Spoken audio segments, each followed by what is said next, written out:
Hmm.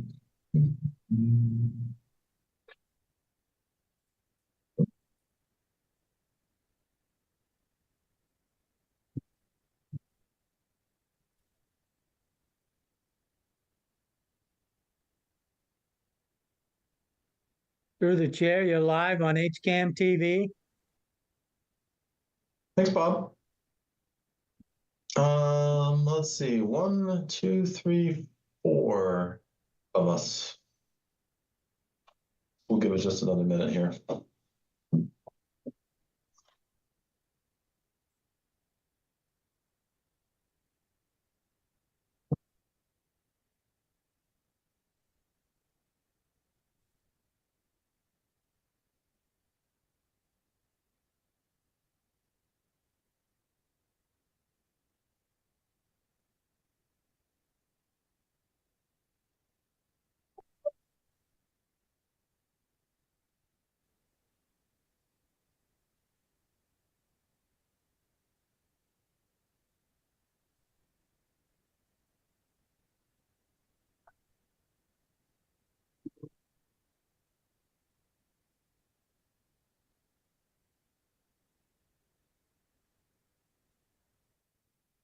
All right, there's number 5. So we'll go ahead and get started. Good evening, everyone. This is Gary Trendle, Chair of the Hopkinton Planning Board. And I hereby call our May 13th, 2024 meeting to order. Pursuant to Chapter 2 of the Acts of 2023, this meeting will be conducted via remote means in accordance with applicable law. This means that members of the public body, as well as members of the public, may access this meeting via virtual means. Participants may access this meeting through the remote meeting link as posted on the meeting agenda and through the town's online calendar when required by law or allowed by the chair. Persons wishing to provide public comments or otherwise participate in the meeting may do so by raising their hand or otherwise signaling their intent to speak. This meeting will be recorded. Please take care to mute your microphone unless you've been recognized by the chair. We will now confirm attendance of members. Please respond with present if you are on the call. Rob Benson.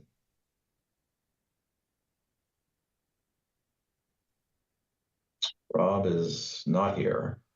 Jane Moran? I don't see Jane either. Elise? Present. Matthew? Present. Michael? Is Michael here? Don't see Michael. Vic? Present. Hi, Vic. Welcome back. Parker? Present. Hey, Parker. All right. Well, we have enough to get going, so let's get started. From an agenda perspective, we will, as we customarily do, we'll save the minutes for the end. We do have one administrative item with regards to some potential damage on North Wilson Street from a current developer, so we'll talk a little bit more about that. We have 2 hearings that were continued, Elmwood Farms over off Blueberry Lane, and then we will continue the public hearing for major project site plan for Hopkins Lower Middle School. So we'll go ahead and continue that one. Just to get started, that first administrative item, John, do you want to give us the background on the DPW request? And just, I think I know the requests are pretty clear, but what I'm less clear about is sort of from a process perspective as to how to best move this forward through the planning board. Sure. I'm just trying to pull up the letter so we can have it on the screen.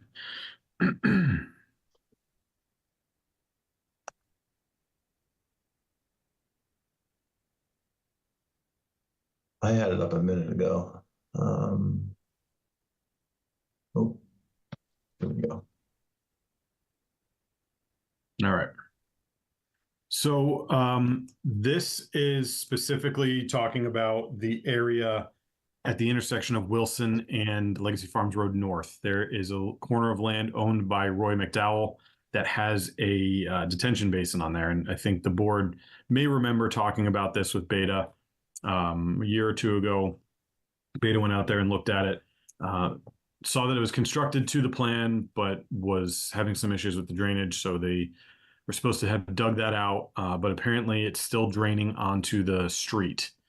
So it's causing issues, but that's not the only source. There's also runoff coming from the trails, which has been a long-term issue with runoff from the trails.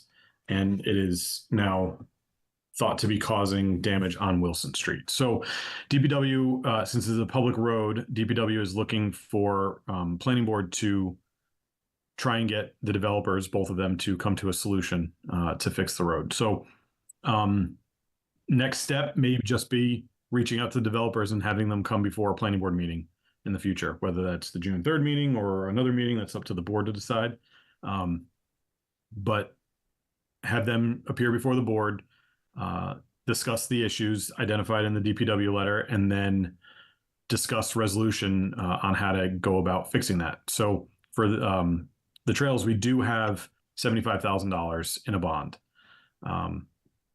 If planning board determines that to be insufficient for the work being done, because that was the bond on the original approval, they had come back for, I want to say 2, maybe 3 amendments in that time, changing the work, not necessarily adding units or infrastructure, but changing the property design in order to accommodate what they're looking to do. So there is the opportunity for the planning board to say, hey, if you're not going to fix the work, we're going to up the bond to $300,000, which is what the DPW requires for this type of work, and then move forward that way.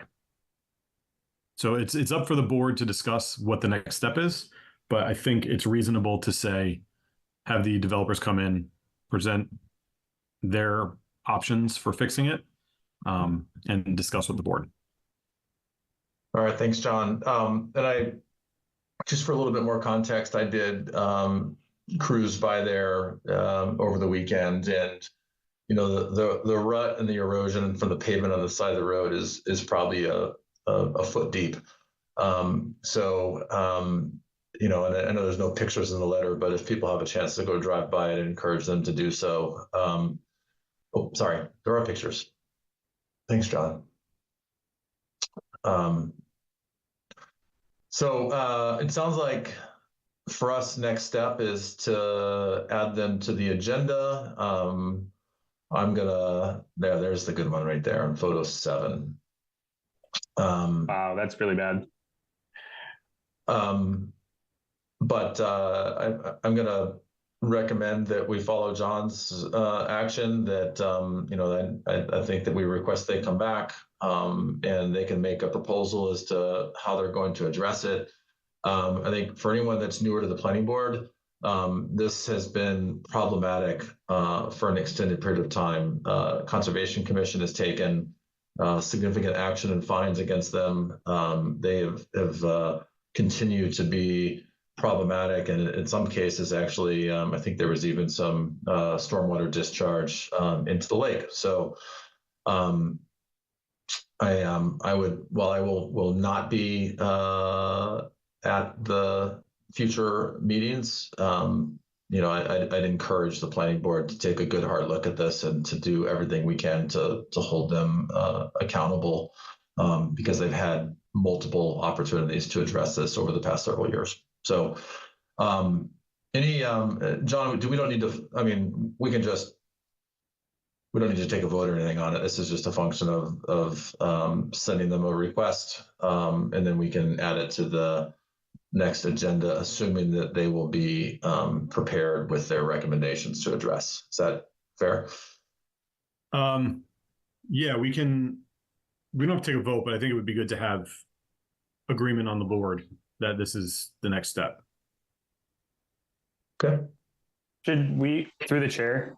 Yeah, go ahead, Parker. Should we also invite DPW to join as well, or would that be unnecessary?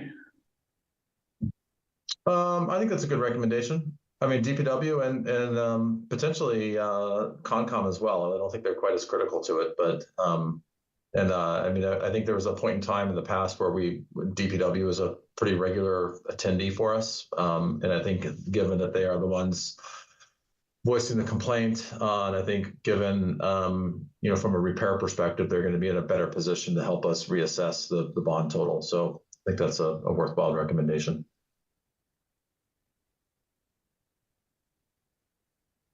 Any other thoughts? And John, maybe if you want to, yeah, thank you. Oh, Carrie's on right here. Hi, Carrie. Hi. Yeah. You know what, Carrie, maybe I'll just jump over to you really quick. And I don't know how much that you heard because I couldn't see you on the screen, but any additional context to add before we make a decision as to inviting the developer back before us? Not a ton more context. I think you guys covered it. I mean, we've been working, the Public Works, the Public Conservation, and with John and planning and trying to,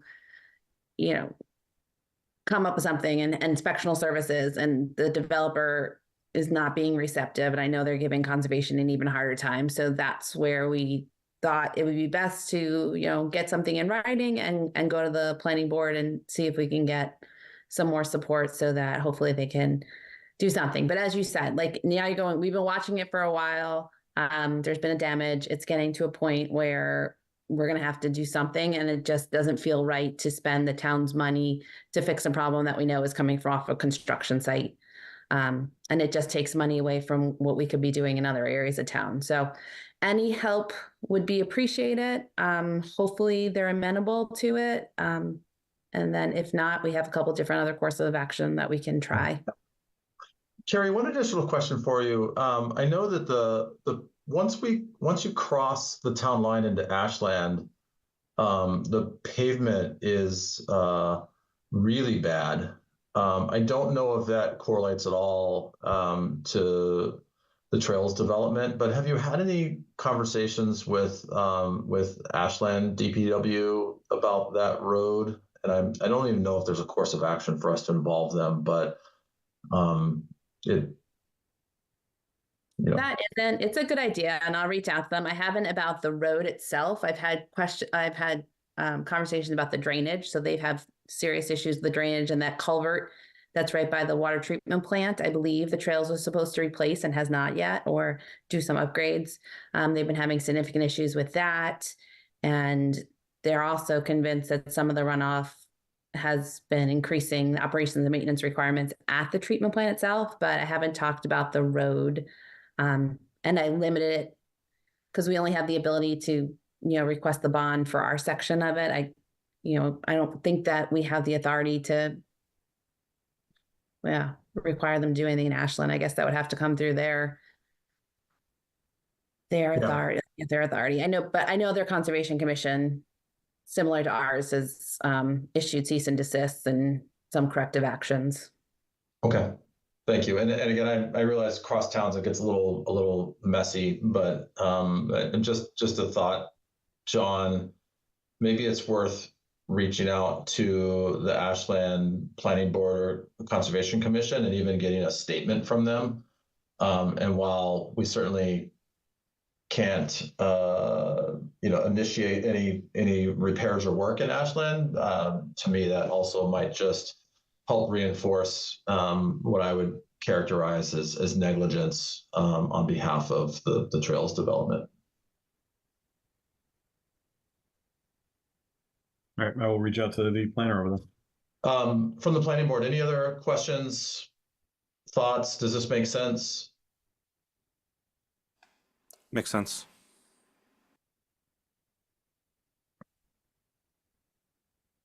Sounds right to me. Okay. All right, so let's go ahead and call them back for the next meeting, which is June 3rd. And encourage them to be prepared to put forth some pretty substantial effort to correct some of their past failures. All right, thank you, Carrie. I appreciate you initiating this and keeping us in the loop. So thank you. Hey, Gary, sorry, it's Mike. Quick question before we leave this. Is this like a maintenance thing? Like they're not maintaining the system they have, or was the system not appropriately designed to begin with, do we think?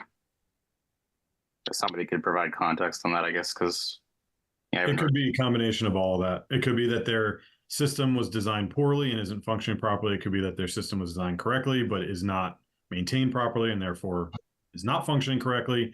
Or it could just be illicit discharge that is elsewhere on the site. okay. Yeah. If they've been there. And Michael, it's a fair question. I think it just for anyone that's newer to this stuff, it's also worth noting that runoff like this is typically worst during construction. As it gets finished up, it tends to show some improvement. But that's also why in construction there's a lot of other measures that are intended to prevent this kind of thing from happening. So those have all failed as well. Got it. Okay, so we'll add that to the next meeting agenda. All right, next on our list is continued public hearing for Elmwood Farms 3. This is the subdivision off of Blueberry. I see Ted is on. I see Austin is on. And I saw in our files, I didn't get a chance to look at it in detail, but there's some updated plans as of today. But maybe we'll start with the applicant. If you want to give us an update as to where things stand from your end. Sure. So, by the way, with me tonight is Austin Turner. I know you've been seeing Matt Ashley lately, but Matt had another obligation, so Austin is standing in tonight, but he's fully up to date on what's going on. So where we last left you, we were at a little bit of a crossroads where our plan showed connections of footing drains into the roadway drainage system. And we have town bylaws that prohibit that. So we still think that that is the best way to control stormwater both on site and in the neighborhood. So we met with town staff, including John and Kerry, to talk about a couple of options. And one of those options was to keep the roads private and keep a homeowners association to own and maintain the roads in their entirety, both the pavement and the stormwater system, and came to an agreement that would satisfy the requirement and still allow the tie-ins that we were looking for. So I believe Matt and Austin authored a letter to the planning board outlining that. So plans have changed. There were like two very minor changes, which were things pointed out by Kerry. One connection to a different manhole and an addition of a Concom approved perimeter drain to the public system. But by and large, the plans are the same as we showed you last time, but with the stipulation that they would remain private. Okay, so just to summarize, you're proposing that the road stay private with the homeowners association, which would require the homeowners association to plow it, maintain it, trash removal, all the other things that all the other services that you lose when you are no longer a public road. Is that correct? That's correct, and we are proposing that ends at the right-of-way line where we connect to Blueberry, and that the detention basins that are currently owned and maintained by the town would continue to be owned and maintained by the town. Okay. Kerry, I'm glad you're here tonight. I'm wondering if you have any additional commentary or perspective to share with us on this.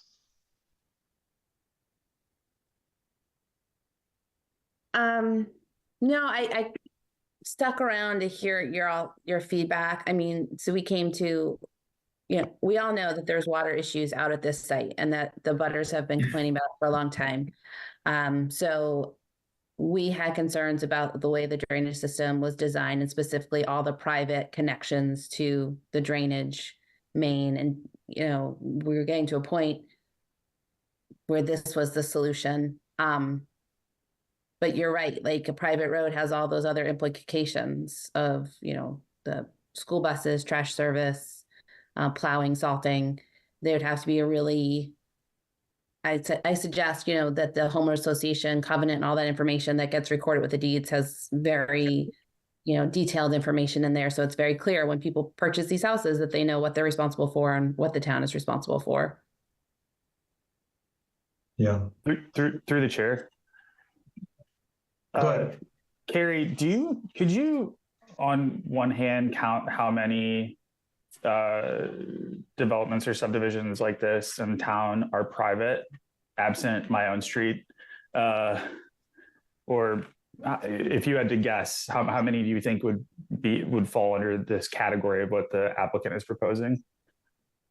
Really more than 5, less than a dozen. You know, and a lot of private ones, you know, it's very clear when it's private, they've got, you know, the bulk of post office boxes out front, but Legacy Farms, those are all private roads. What is it? The Heritage, private. Stony Brook is private now, portions of it that we're running into. So there are subdivisions in towns that have private roads, and you all are aware of all the issues that we have or do not have with those. And through the chair, to the applicant, was there any consideration of adjusting your plan to possibly allocate for the concerns that DPW had other than the plan that we're seeing for today? So yeah, there were 2 alternatives that we looked at. One would be, you know, sump pumps in all the basements. And as a company, we try to avoid that at all costs, to rely on mechanical means to alleviate stormwater issues, or not stormwater, but water issues. For the fact that if power fails or a generator fails, that then they're just out of luck. So we took that one off the books. And the other was, we had a series of overland easements that would allow these basements to daylight. And at that point, it got to be pretty bulky on the site, and didn't think that that was really the right solution. So I have a couple of questions. And Ted, let me just go back to option 1 there. You're telling me that this is going to put so much water into the public system that the alternate is a sump pump in every basement? Yeah, I guess I struggle a little bit, because I'm like, wow, if it's that close, I'd like to think that you're probably putting sump pumps in the basements anyways, considering how wet the property is. And I agree with you. I would never want to depend on that as a primary method of addressing it. But like, that just puts it in perspective how much water we're talking about here. Yeah, I think if you ask the people on Blueberry, and they've spoken up before about this, you know, that has been their main focus in this whole process, is that there is a lot of water on site for them, and that there are issues for them, and we're trying to stave off those same issues. So to your point of, you know, do we put some pumps in the basement anyway? Also, I think that's a real possibility, but we also strive to get gravity to do its work. Yeah, but you're talking about sump pump basements in the new houses, not the existing ones. Correct. Yes. Okay. And we're correct me not if I'm modifying wrong. any Blueberry homes. What's that? I said we're not Yeah, modifying any homes on Blueberry. but a sump pump just pumps water out and discharges it on the property. I don't think, or does a sump, can you discharge a sump pump into the stormwater management system?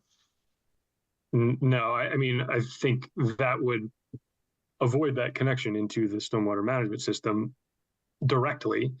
However, even if you're pumping it into your own yard, it ultimately makes its way into the stormwater system. And I think we're trying to avoid that, just the reliance on the mechanical means. Okay. Through the chair. Sorry, hang on. I have a couple more questions. Yeah, sure. So and I have 3 questions. My second one, so by converting this to a private road, that doesn't address the situation.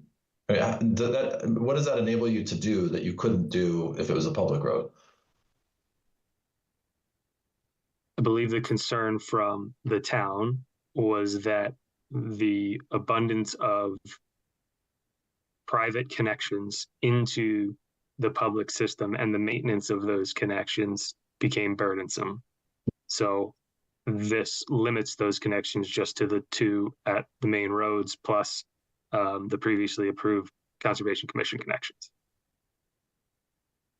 Okay, sorry, I'm not quite tracking. So there's fewer connections if it's a private road. That the town is required to maintain, yes. Okay. All right, so it just shifts the maintenance of those connections over to the homeowners association. Correct. Okay, so it doesn't actually change the engineering behind it. It just changes who's responsible to maintain it if there's a problem, or even in terms of preventative maintenance to make sure it's all functioning properly. Yes. And you have confidence that a homeowners association is going to effectively do that? I mean, this is not uncommon for many developments we do. I mean, as Gary mentioned, there's a handful in town. But, I would say the majority of what we build are private developments where the homeowners association owns and maintains all the roads and infrastructure. So, okay.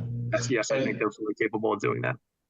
And so if the people that live on Blueberry Lane today have increasing issues because of water, then what's their course of action? Well, I think that we've discussed all along that at worst, this maintains the current level of what they are.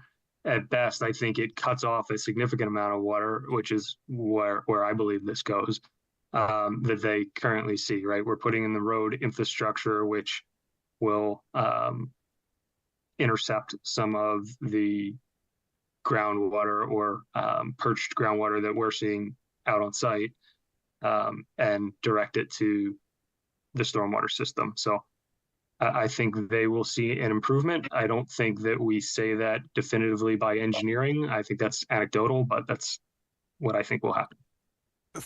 Okay, so, and sorry, one last question. I know I went over my limit. But I know we also have plans for a path that connects into the backside of EMC Park. And if this was a private way, does that, or could that potentially impact access to that path?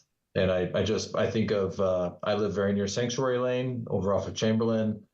And, at one point they put signs up, no trespassing, so on and so forth. That was after the development was completed, but if it's private land, then how do we ensure ongoing access to that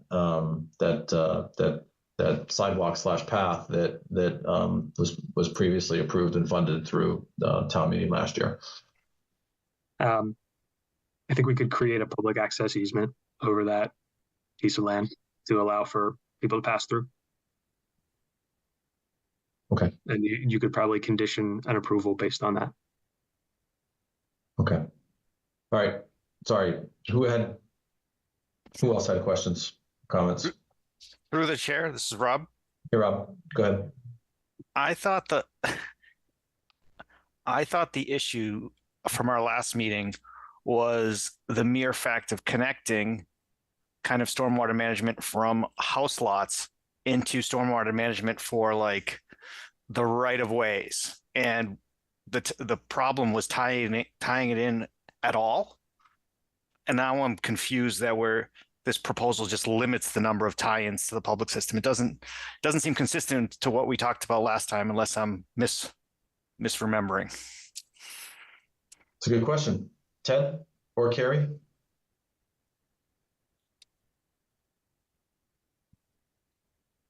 Yeah, go ahead, Carrie, if you were looking to talk. Yeah, I guess, so it doesn't change the number of connections. It changes the number of public connections. So this is, as y'all know, a funky one where the subdivision was approved ahead of time. So in the approved subdivision plan, there's a connection at Blueberry Lane of the drainage main. So when we typically have drainage main, we only want stormwater in the stormwater system, and we don't want private connections. As I mentioned, the only thing that the rules and regulations specifically say is no foundation drains. There's also area drains and other things that are proposed. So what this enables is now there's only 2 connections of the private system to the public system at Myrtle and Blueberry Lane and at Fitch and Blueberry Lane. So we as the town can go to those connections and monitor that much easier than everything else, but there's still going to be the same volume of water and an increased volume of water coming through, but we don't have any rules and regulations that really dictate volume. And the only thing that we really had that differentiates the stormwater system from groundwater, which is what a lot of this is going to be, is the requirements about the foundation drains. Did that help? It's an explanation. I I don't I understand the explanation with that through the chair. One more question.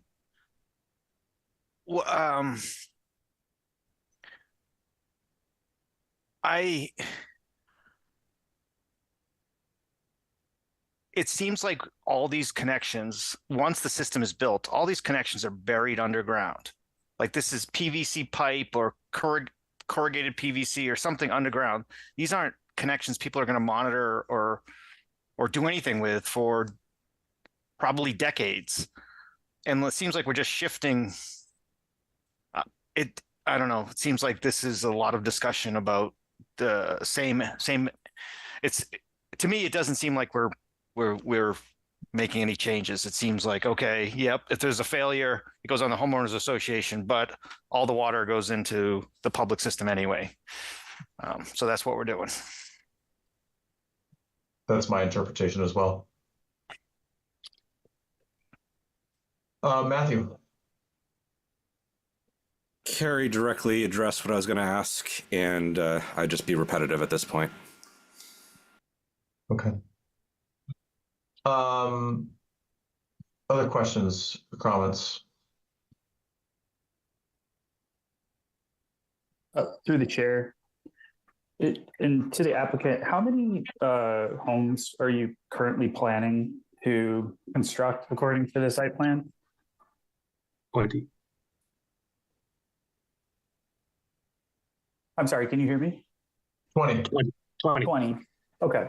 So in the typical sump pump installation, at least the one that I did in my house this last February, cost about $3,000. Does that seem like a reasonable cost estimate for what you see, Ted? That's probably about right.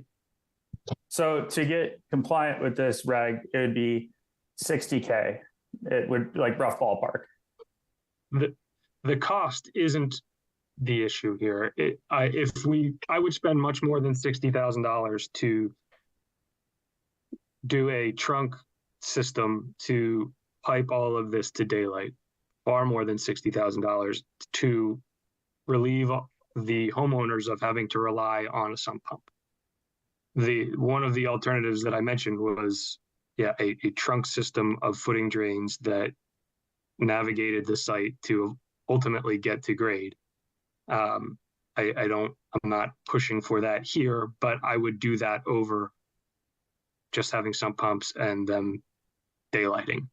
And then I guess to further that, if the concern, back to some of the other comments, even if you daylighted the water in your own lot, that water still ultimately makes its way, the way this is designed and has been previously approved, ultimately makes its way back to the stormwater system, right? Even if it's overland and it travels for a short period of time with not a lot of time to infiltrate, back into the road system or the yard drainage system or the Conservation Commission approved perimeter drain system. So I don't know that you decrease volume in that way, and I would not rely on mechanical means. That, through the chair, that latter solution that you just mentioned, well, if you had to rough approximate the cost, what would that be? I don't know. I'd be making it up at this point. Double that. Okay. Okay.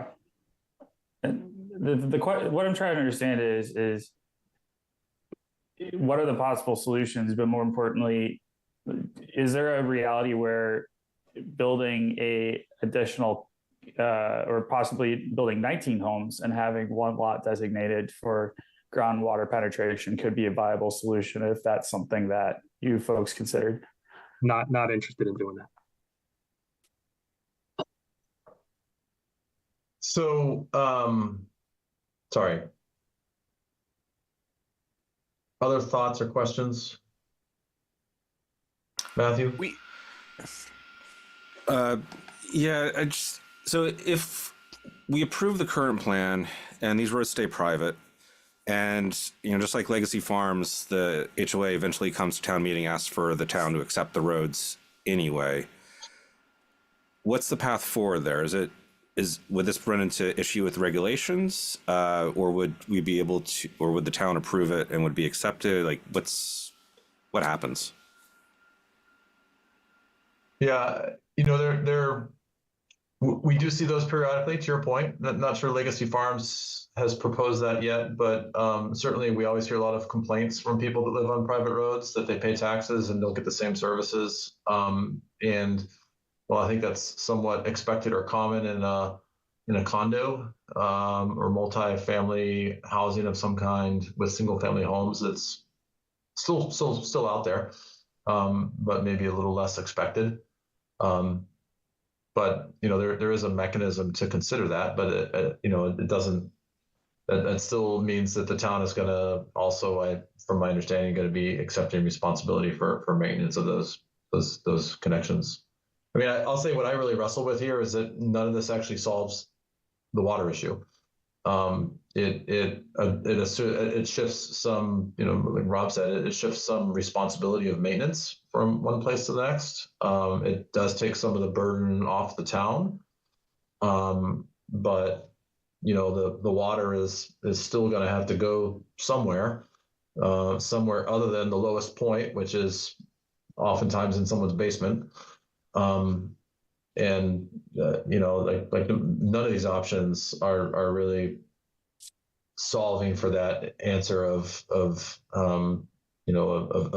fully dealing with the stormwater actually on the property itself. I'm curious. I'm wondering if our peer review engineer is on, and I'm wondering if maybe they can give us some perspective from a professional other than the applicant. I'd love to hear what. Through the chair, they're not on. They're not on. But they submitted a letter. They said that their presence was probably not necessary given the state of the plans. So this is a letter. We just received it this afternoon, so it's in the folder. But they reviewed the plans that were submitted today and said that, described what was being proposed and said that would resolve the issues with compliance with section 8.48 of subdivision regs, and that they have no further comments. They had no comments before, but this confirms that they have no additional comments based on the revised plans. Okay. So to them, this is a viable option to comply. Yes. And if I could address the street acceptance question with a little bit more detail. Because we have received requests from people in private roads from subdivisions 20 or so years earlier, looking to make them public. We had Morse Lane recently was one of them that came before at least me to discuss. I put in a finding that specifically states the reason for this change to become private is due to the applicant's desire to address the stormwater in this way. And then I also asked the applicant, which they thankfully provided a letter explaining why, so that there is a paper trail when this comes before us again at some point in the future. Somebody says, well, why is it private when the rest of Blueberry Lane is public? This is the answer. The design of the stormwater system. So if in the future they are able to handle the stormwater through the way that our stormwater regs are written, then there should be no issue making them public.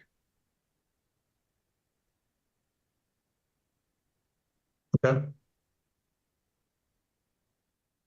Planning board. How do you guys feel about it? Rob? Through the chair, I think the people that live on Blueberry Lane, these eventually homeowners, they'll be super excited to purchase a home, live in Hopkinton, and to them it's a technicality that, and then they're not going to get trash pickup, and they're going to be paying for they're going to be paying for trash pickup. They're going to pay for their road to be plowed. They're not going to understand it, and I sympathize. Like honestly, I sympathize with them. And to me, it seems like it's a technical solution to comply with the regulations, but it doesn't really seem like it. It doesn't feel great, but if it's what we got to do, it's what we got to do. But it doesn't feel great for sure. Yeah, but Rob, is there an alternative that you like better? That's where I do not have an alternative. That's why I said if it's what we got to do, it's what we got to do.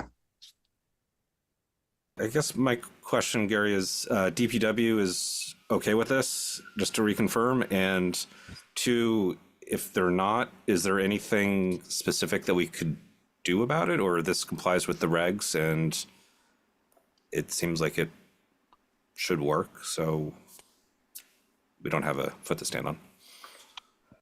Carrie. Would you like me to reply? So I think this complies with the regulations. I have the same concern. I don't like any private systems going into the public system for stormwater because it's more stuff to manage. So this complies. It's consistent with what the town's been doing. I agree with you, though. I think eventually the residents, they're not going to know what they're getting into. We'll see. We'll try to put as much information in those homeowners association agreements as we can, so we have something to go back on. But unless it's like a gated community, most folks don't understand it, and I think eventually the town will have to take on more responsibility. But hopefully at that point we'll know what we're getting, and so folks will really appreciate like what they're paying for and what it means when they take it as a public road, and that's all we can hope for. Through the chair, Carrie, could you please I didn't quite understand the latter part of your position. So could you say that in a different way? I guess the easy way to say that is this was a new subdivision. We wouldn't allow it to be built like this, but we're stuck in this situation where it's an already approved subdivision. We're trying to make the best of what we have. We know there's a water problem out there.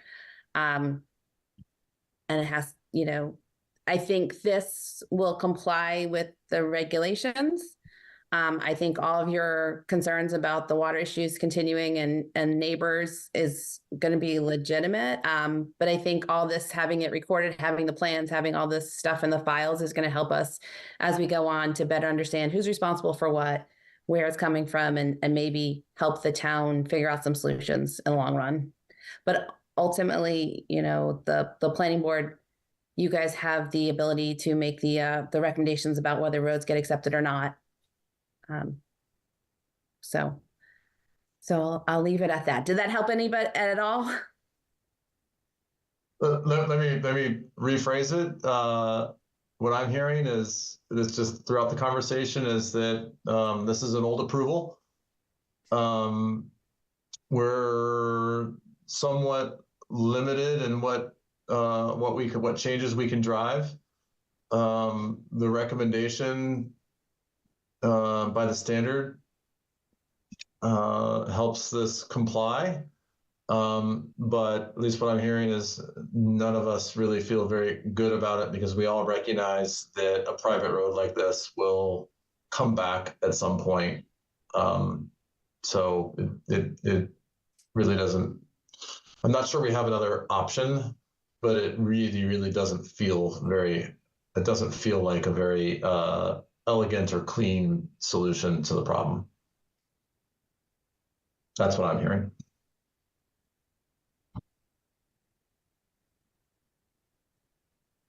Okay. Through the chair, does the applicant intend to try to get the road accepted as public at some point? No, I think I'm coming to you to say that I will not, and that the intention is for this to remain private and to draft homeowner docs that are very clear in what these people are accepting. And through the chair, if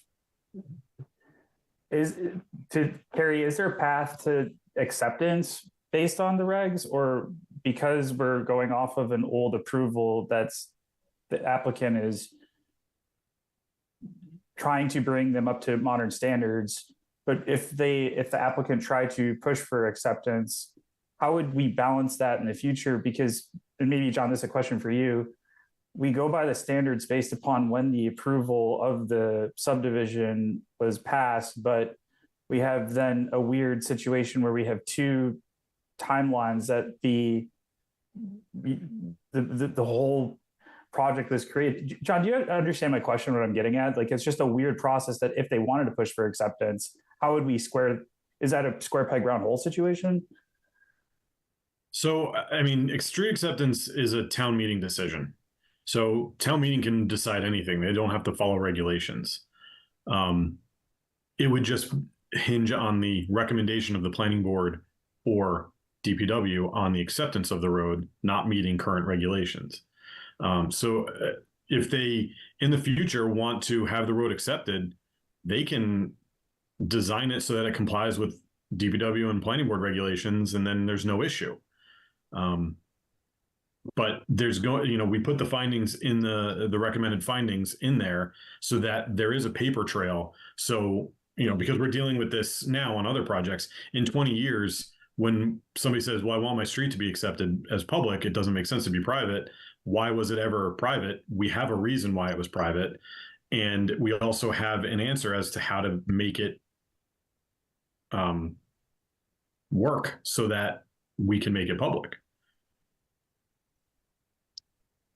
So separate process, separate issue. I think what I'm going to recommend, and regrettably, it seems like this is probably the option forward, but I think we institute a couple of conditions here and findings for that matter. The first with regards to, and I don't know quite how to describe this in a binary way, but something that strengthens the language for homeowners, and for the people who have other ideas as to how to specify that, I think that's great. And then the second piece would be a public easement for the pathway that goes into the backside of UMC Park.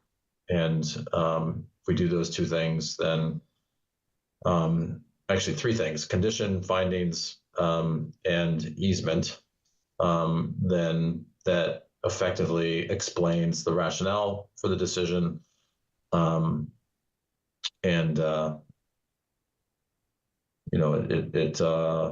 it helps provide some clarity for future discussions.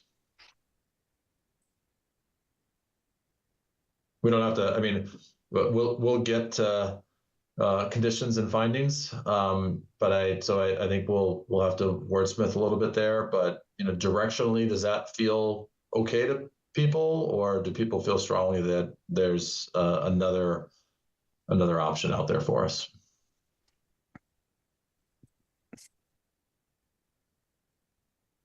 I think we've talked it through. Oh, go ahead, Parker.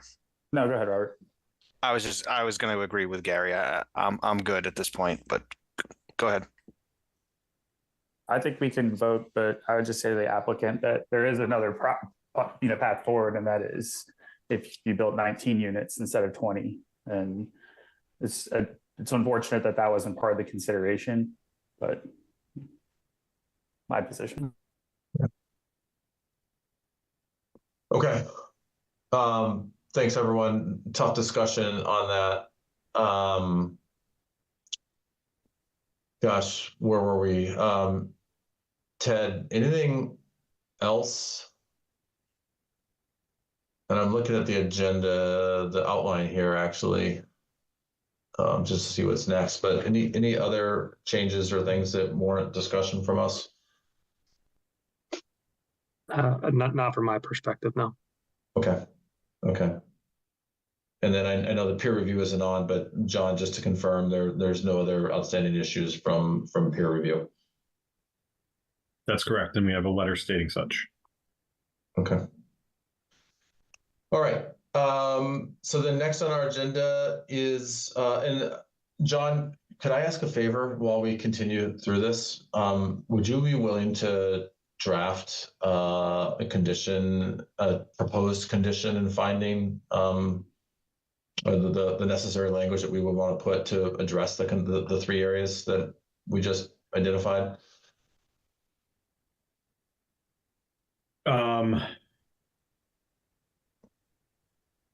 No. No. I mean, do you have an idea as to what you'd want it to say, and I can try and wordsmith it?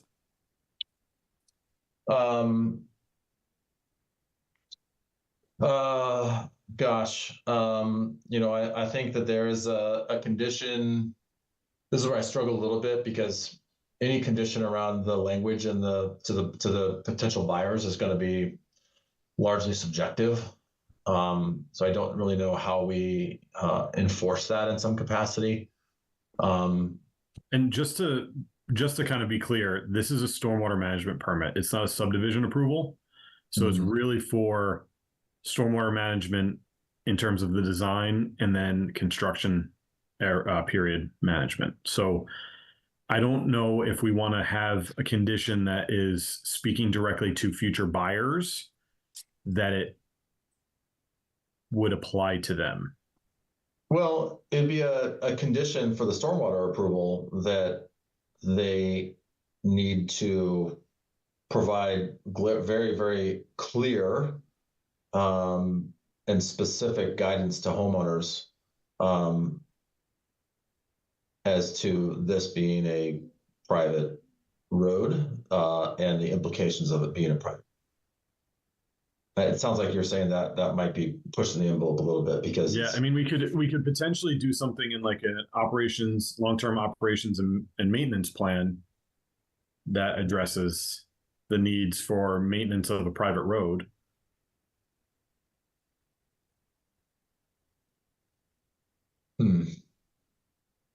I just don't know how you can really put that onto, like you said, it's not enforceable. How do you put that condition in place and then enforce it? Yeah, so then yeah, as far as a homeowner notification, I mean, I guess I hear what you're saying. We could put a condition in with regards to maintenance of the existing connections and associated road that goes along with it for the homeowners association. But even that's not something that can be enforced in the in the time that the applicant is going to even own all of this. I mean, as soon as that transfers over to the homeowners association, I mean, it's really not, to your point, I'm not really sure what we're accomplishing. I'm looking for any other ideas or suggestions here. And, I guess the other option is I'm just trying to avoid, like the discussion that Rob describes, where people move in, they don't fully realize the implications of it. And then they get frustrated and it becomes a thorn, in a point of frustration because they don't feel like they were properly aware of what happened.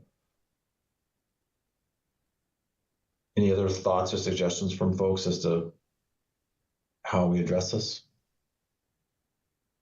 I'm drafting a condition. Let me see if it works, but you guys can keep on talking. Through the chair, I agree with your sentiment. I'm living through this right now on my own property where I was unaware of the situation. And I can say, it's not a good experience. And however we can do, like, should we talk to a different enforcement mechanism in the town or that we're not thinking about? But I think that's what John is saying is the hard part is that this is a stormwater management plan. So we're stretching things to, require certain actions on the home sale. It's so far removed at that point.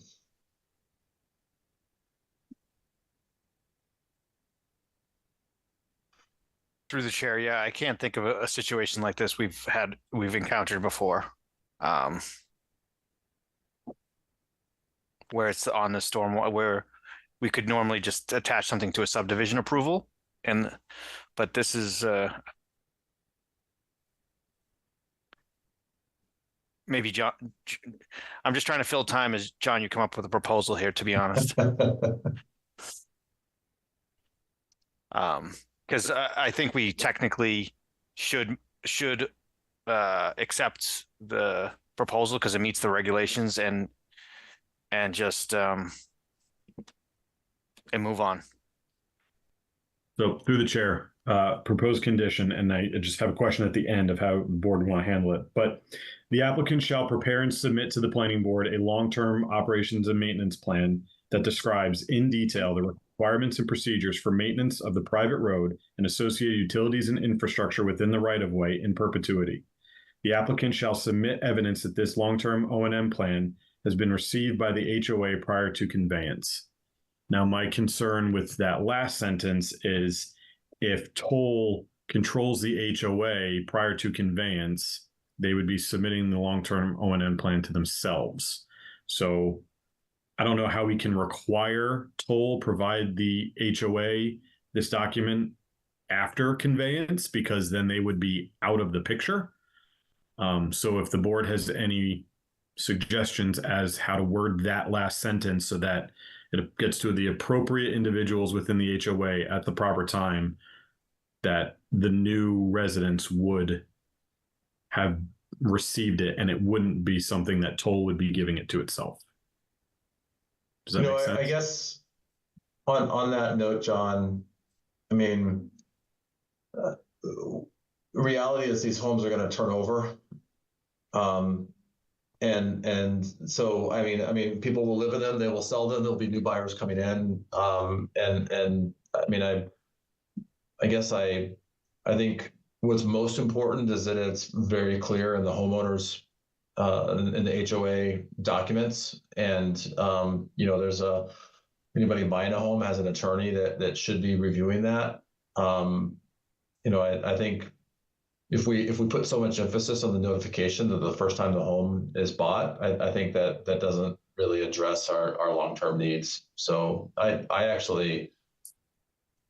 okay with the draft that you just read. It's not perfect, but I think it does make very clear as to what our expectations are as included in the homeowner's document, and whatever's in that homeowner's document is gonna,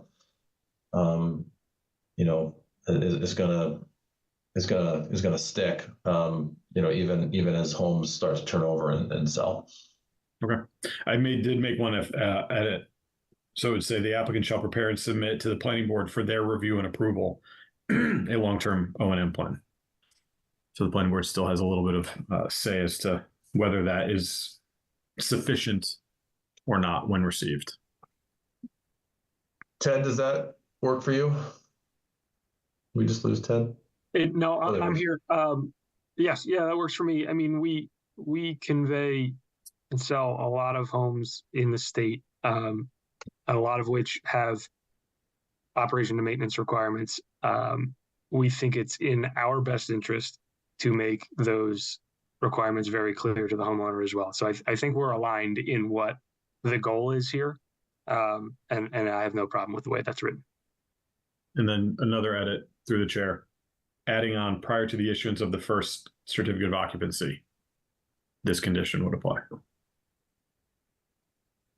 Make sense? Yeah, certainly. Okay, that makes sense. All right, any other comments on that? We'll vote on these formally as we continue through the process. but people generally feel comfortable with that, or if not, then now's the chance to speak up. All right. I see thumbs up. And then the other condition would be for the public easement for the pavement or the path that connects to Elmwood.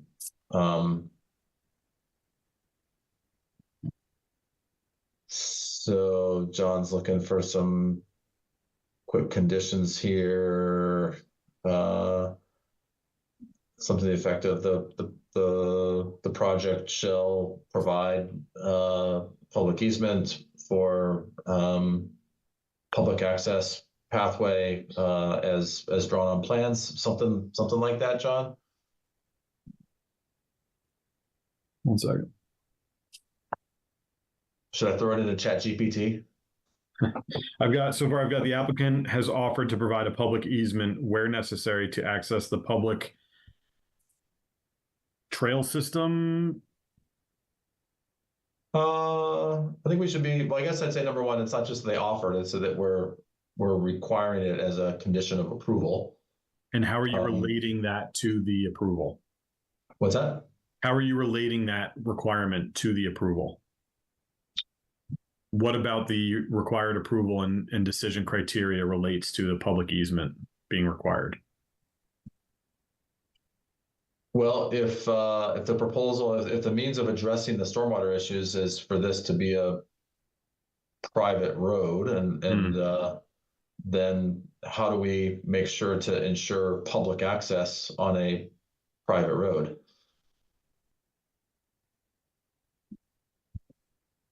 So that's my intent, is to ensure, ensure public access to the design, to the trail that connects to the backside of EMC Park.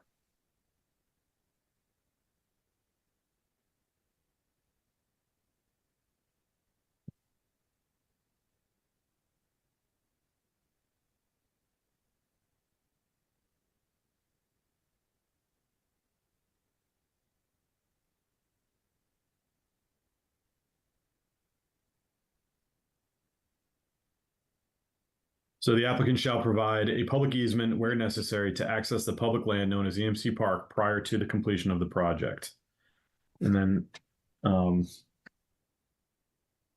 if we want to add a finding, we can say the creation or the change of road ownership from public to private necessitates a public easement to access EMC Park, as the public road would have served as that access otherwise. Yes. Well said. I'm glad you're here, John.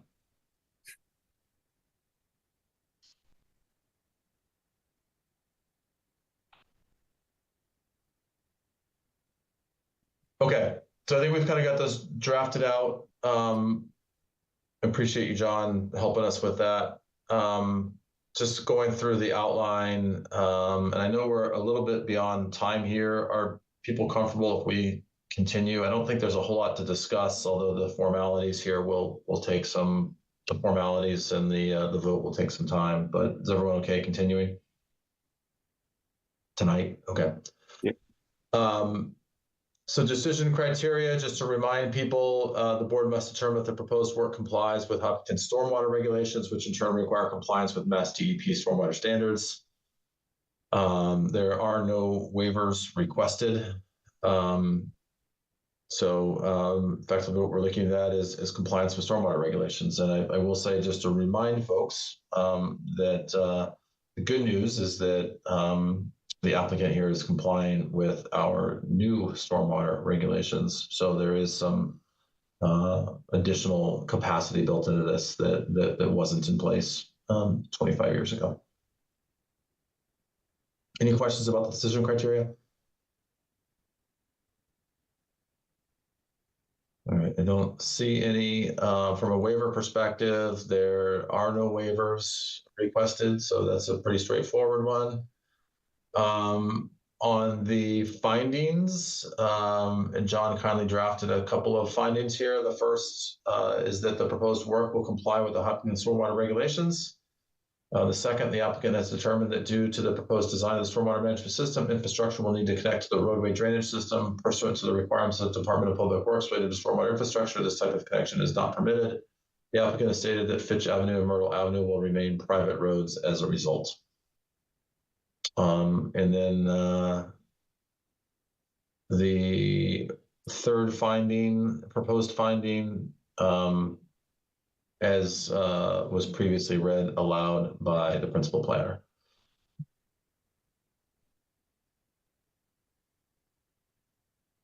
Anything else?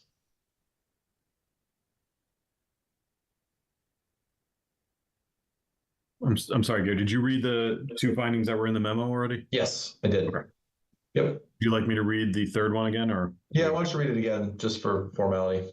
Right.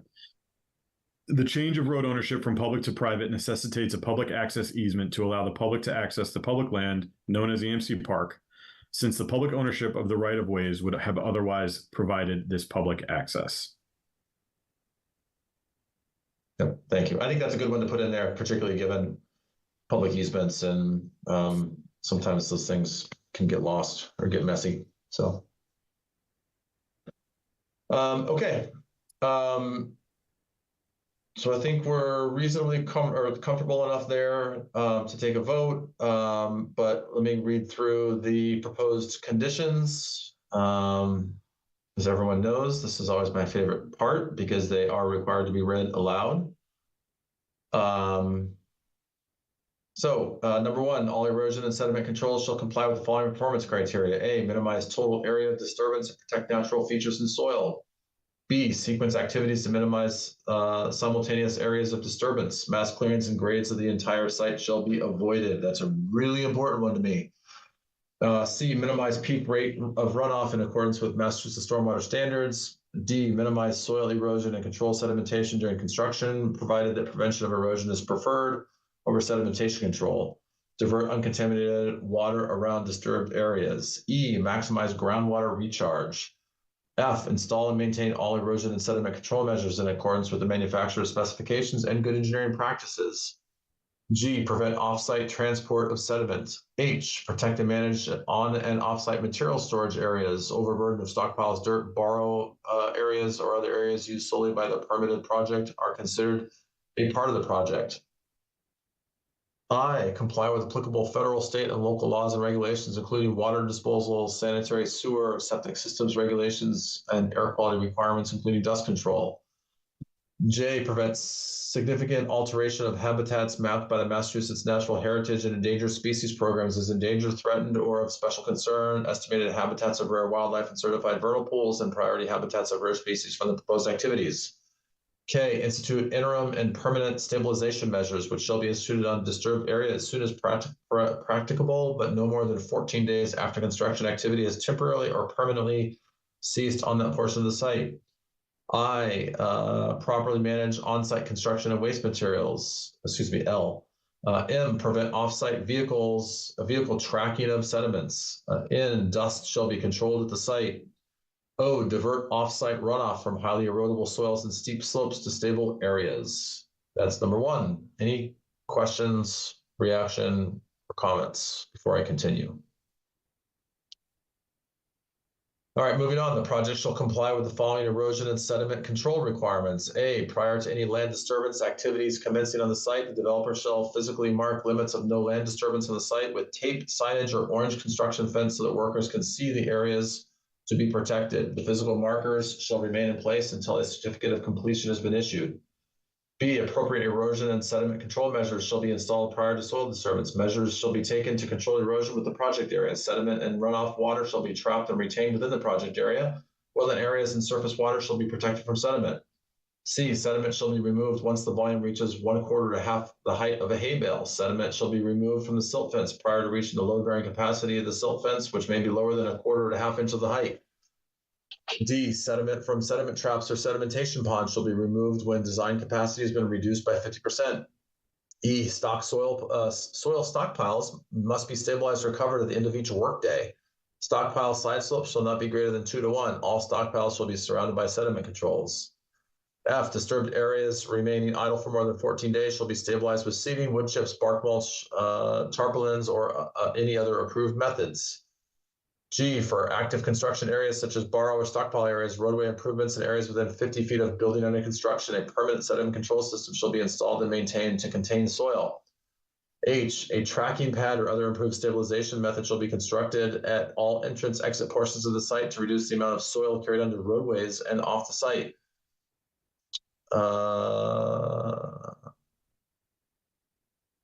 Blueberry Lane in the vicinity of the project shall be swept and kneaded throughout the construction process. That one's a slight modification, I think, just to make it relevant to this site.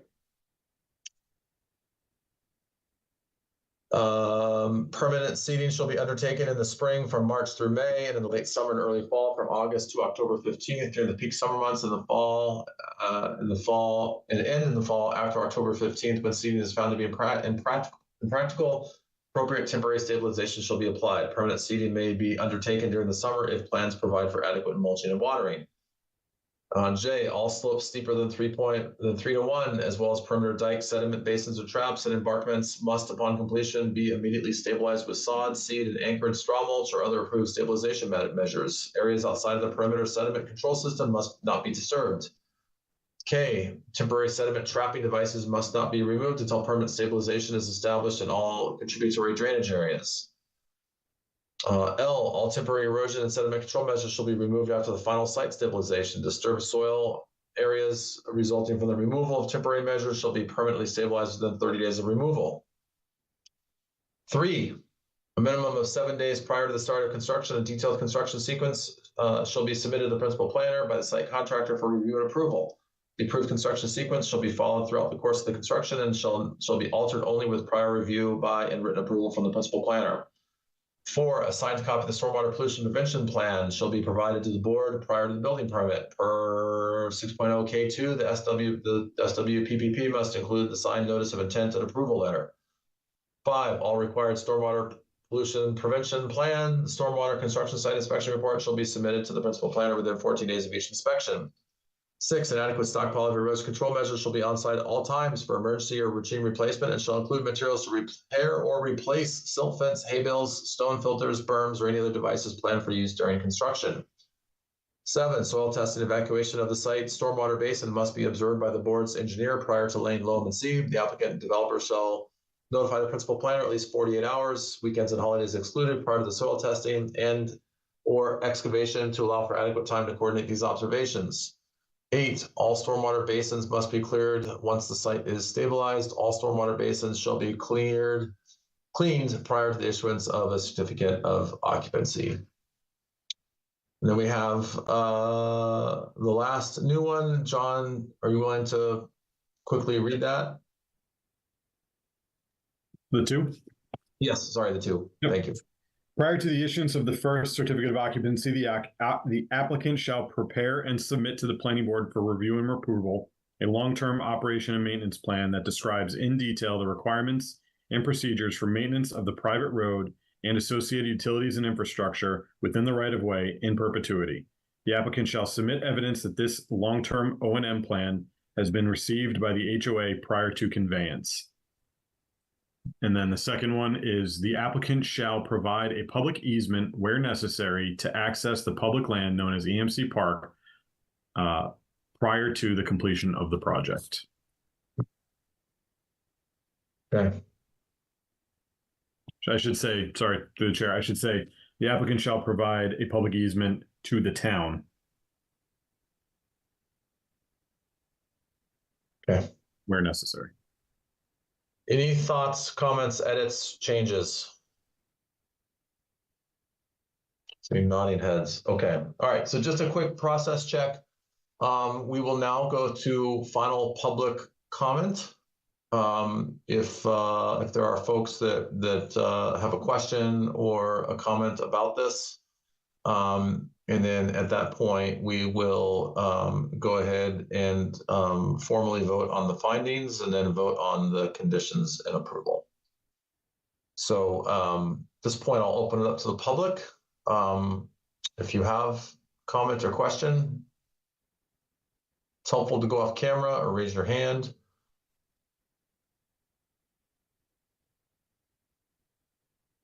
Not seeing anybody. Any?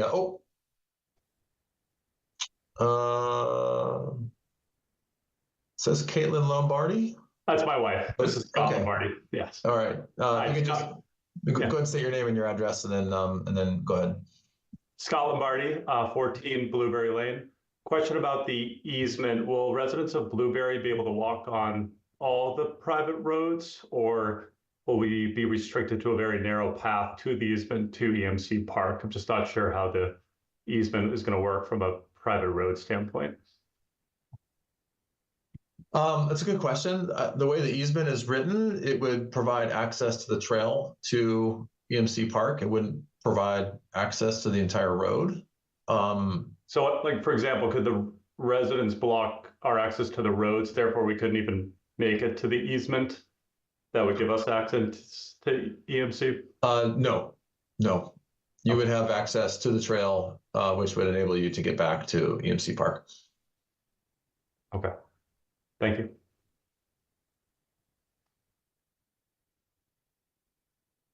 Good question, though. Appreciate you asking.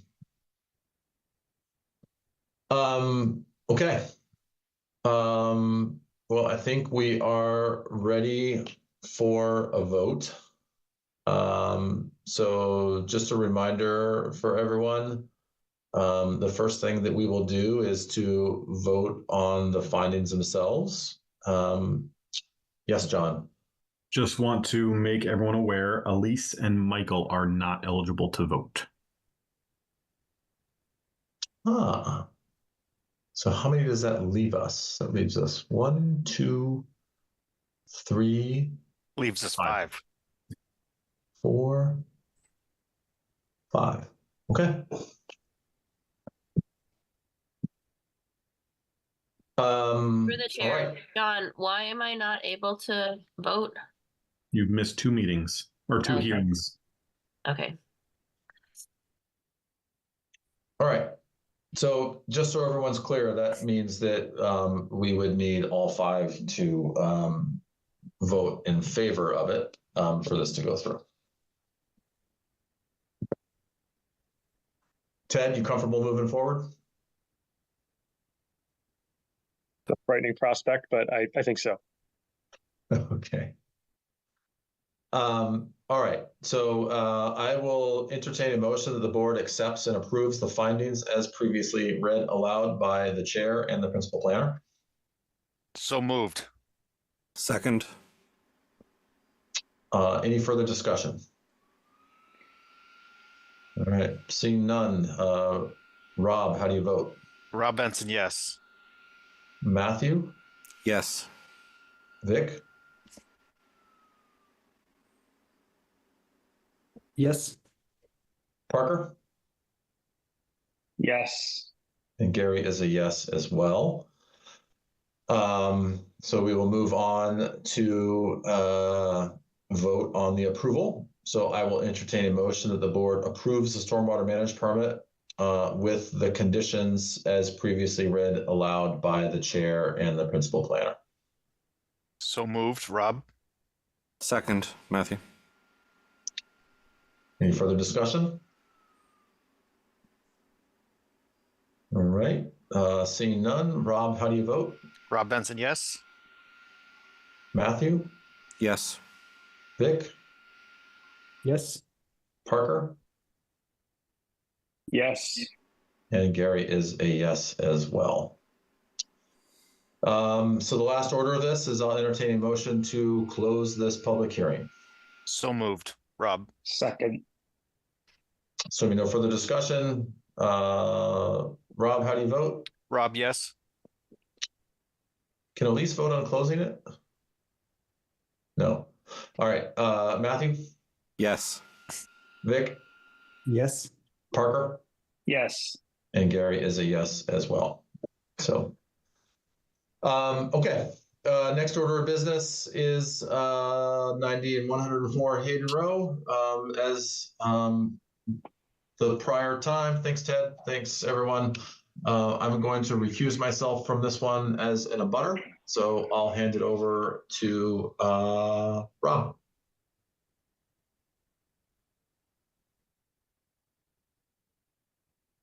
All right.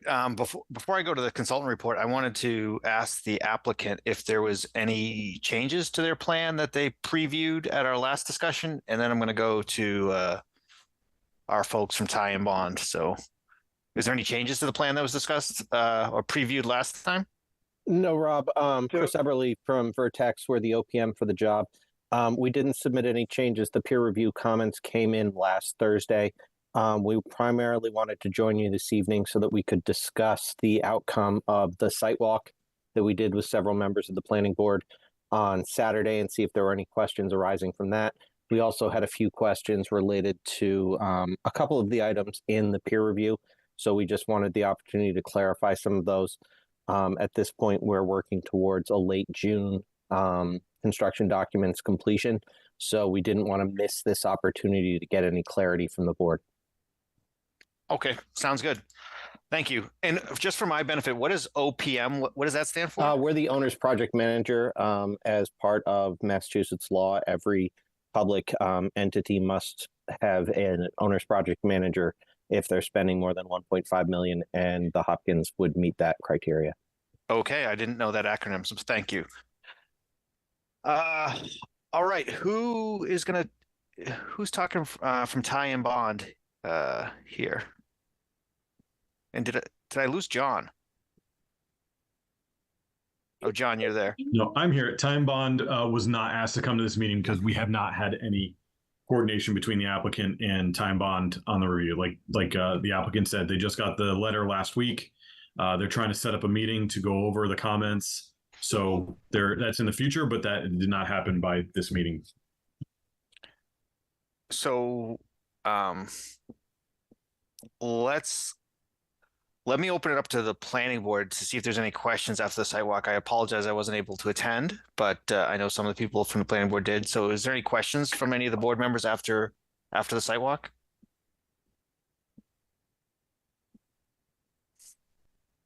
Through the chair, not necessarily questions, but and Chris, maybe some of the, well, Chris, are you going to address some of the points that were made relative to recommendations, or is that not, this is not the time to do that? We can certainly, I don't have a comprehensive list with me of the recommendations.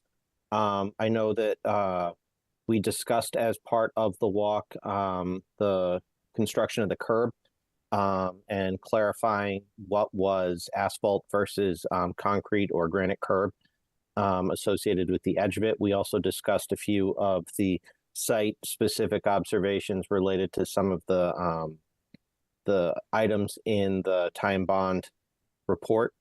My iPad died while we were walking, so I don't have the world's best notes, but if the committee wanted to share their specific observations, we would certainly welcome them as part of the public hearing. I didn't want to steal your thunder if you were going to go through them. That's all. All right, let's Matthew. Yeah, a couple of things. Just walking around and having listened to the presentation at town meeting. One question that was raised at town meeting that I'd like to hear addressed is just how what the result of the pavilion is going to be and where that might be moved, if that's going to be saved. I know that was asked at town meeting. As you mentioned, the curbs were something that we were looking at there. And then just one other thing. I know it's been a while since I've driven around that parking lot. It's a little bit confusing, the traffic pattern in places and non-intuitive. Just wondering if there's, as part of the traffic study or any other part of this design, if there were any improvements or improvements to the flow that could be made as the traffic parking lot is enlarged and changed.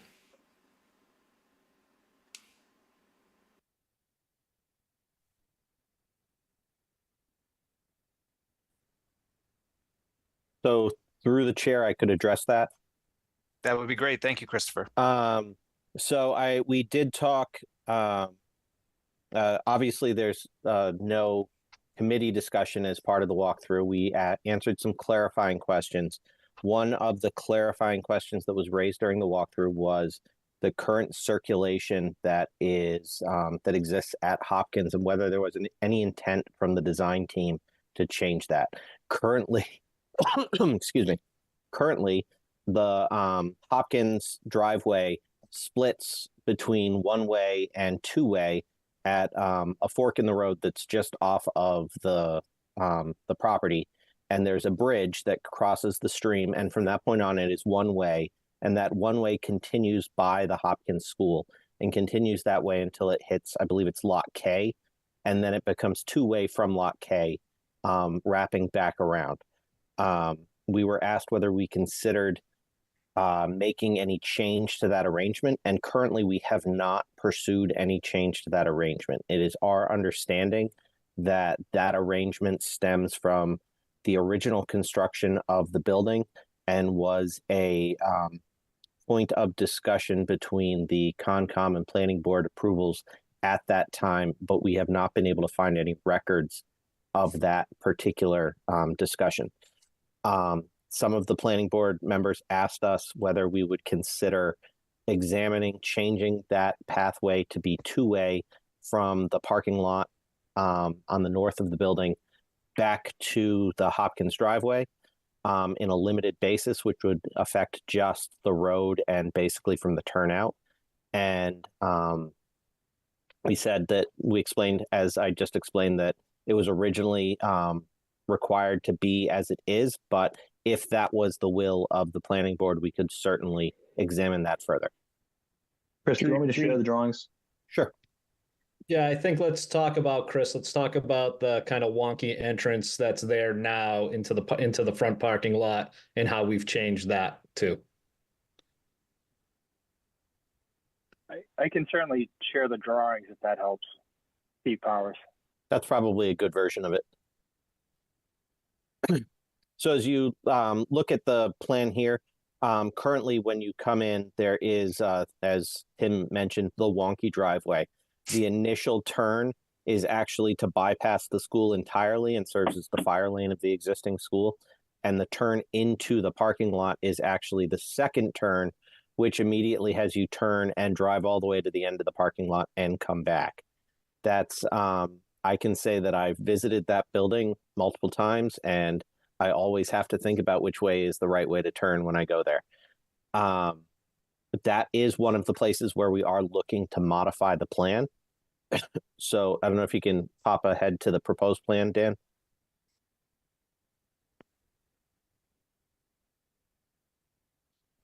That'll work. So the current modified plan operates in a couple of ways. It moves that entrance to its natural location, which would be to make it right as a single entrance as you approach the building. We have sized the lanes to allow for two sets of lanes. That's to allow for parking and drop-off around the building and allow for better traffic circulation as part of the student drop-off process for the school. We also have created a mountable curb at the back corner, and that allows continuation of a fire lane that is moved further away from the existing building so that it completely circles the addition as well. And those would be protected by gates, so they would only be accessible to those who opened the gates, such as the fire department, for firefighting purposes. They wouldn't be something that we would be worried about on a pedestrian basis, and they'd be controlled at any time that kids would be in those areas. The area in question is slightly off the plan because it crosses the stream that I believe is a little, probably closer up by the north arrow, but beginning in about that area. And that's a small bridge that crosses the stream. The original intent was that it would be right turn only and we would continue traffic around the building as it does now. Through the chair, there's a perception that the road isn't wide enough to support two-way traffic, and I don't know where this came about. I mean, I've walked it before with my family many times, and I feel that if we stripe, there's a protected sidewalk, it's a non-issue. And, you know, if the planning board has an interest to reduce the time it takes for drop off or reduce wear and tear on the loop, which we've all seen is deteriorating, and even environmental impact of cars driving a mile and all the traffic there, this is the time for us to look at this. And I'm curious if we could have an assessment done or look at the current road infrastructure to see the viability of making it two-way at that part that's off the map. And, you know, if we could, you know, the time is now to look at it, essentially. I guess, I don't, so Parker, you're suggesting we try to consider making what we can do as the planning board to make the road that connects out basically out from the school, the shortest path out from the school two-way. I think we take that as something we maybe let me think about our next step, because I think it's something that involved the Conservation Commission in the beginning and the planning board. Like, we got to see. I think we have to find out why it was done that way to really see if we can alter it, I guess. Rob, if I may, I would be curious to know from John, if the town would have records of the original order of conditions and any planning board approvals for the original Hopkins building in the 90s, because that may clarify. I don't believe we had copies of those available that we could find. I'm trying to remember just off the top of my head. Hopkins opened in around 2000? It was 1998, I believe. 1998. I think Through the chair, we should have those files. They might just be on an offsite archive. But I don't see why we wouldn't have those files. Okay, so Parker, I think that's a good point. Let's try to do that, John. Let's see if we can find that information to see any conditions that were done or made as part of the original Hopkins School project. We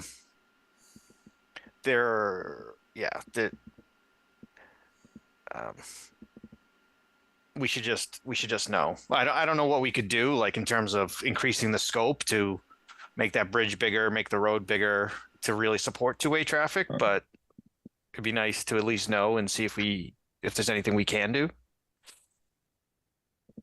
We, because this came up on Saturday, we have not had the opportunity to research it extensively, but I think the general thought of the team is that the bridge as it exists is possibly wide enough.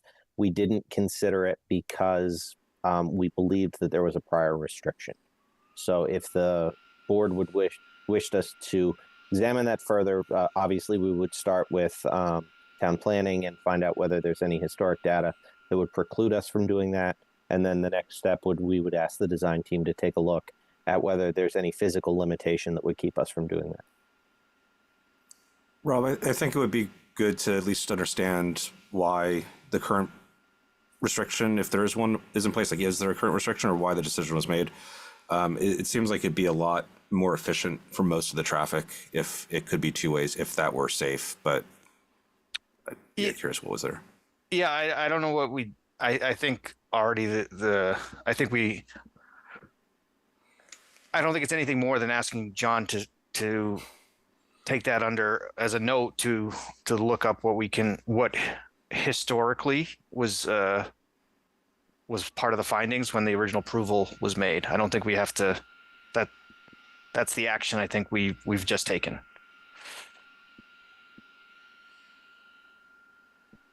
Elise, you had your hand raised previously? Oh, I was just gonna talk about the traffic flow situation that we just discussed. It seems everybody's familiar with the traffic patterns at Hopkins. I've had my sons have many basketball practices at that school. I've the basketball court behind the school, the field behind the school. I am very familiar with the Loop Road just in general. I think all of us going there for a site walk made us all refamiliarize ourselves with how confusing the current process is. Yes. And what a scenic Through the route chair. it is to get back out. Through the chair, what Matt is failing to admit is he almost went the wrong way out of the Hopkins School. So I think his preference for this is quite abundant. Okay. I had a follow up to the pavilion. If we may move on, or go ahead, Parker.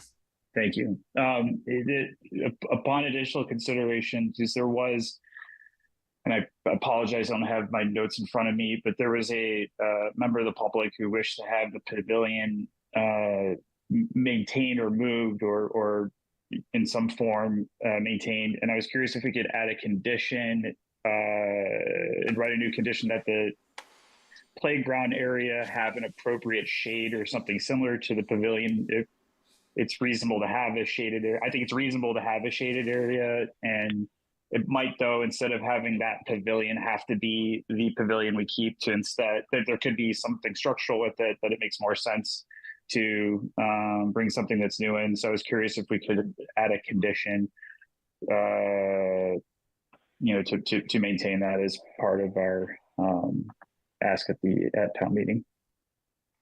I think we can consider it. I think we're a ways away from that part of the process. Like right now, this is where my head is.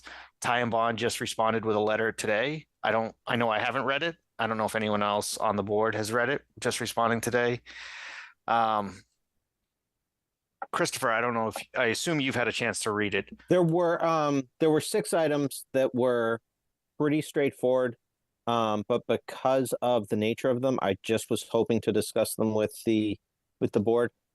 There's a significant number of items that obviously we will respond to appropriately. I think there's 70 in total. But there were 6 items that related specifically to the zoning bylaws that I just wanted to get some clarification of for the committee's knowledge. Pending. Yeah, just be aware, since we just got this document, this letter today, some of us haven't read it, including myself. So, but yeah, I would love to hear your perspective. So when I do read it, I have that information. I hope that these are straightforward. So the first had to do with just a clarifying the assumption of the documents was that the neighboring high school and middle school properties provided the frontage for the site. But in the labeling of the zoning table, we only clarified the property itself that houses the Hopkins School. But obviously the Hopkins School is an existing school that is reliant on those frontages. We can obviously correct the zoning table to clarify that the other parcels provide that. But given that this is a contiguous campus, we just wanted to make sure that the planning board didn't have, or that the peer reviewer didn't have a larger intent with that. Obviously, we're adding to an existing building, and adding to an existing school is much more cost effective for the town than to build a standalone school somewhere else on a separate property. So I was looking for clarification on that. I think from the board, like, I'll speak for myself. I don't have any, like, that. It seems straightforward. I don't have any concern there. There was, according to the peer reviewer, due to our impervious area reaching a certain square footage or percentage of the lot, they considered whether the town should have a special permit as part of the proposed development, or whether we can continue under the zoning bylaw we applied under. Obviously, if you would like us to have a special permit, we'd like to begin preparing the components of that now so that we can have that to you before your next meeting. Could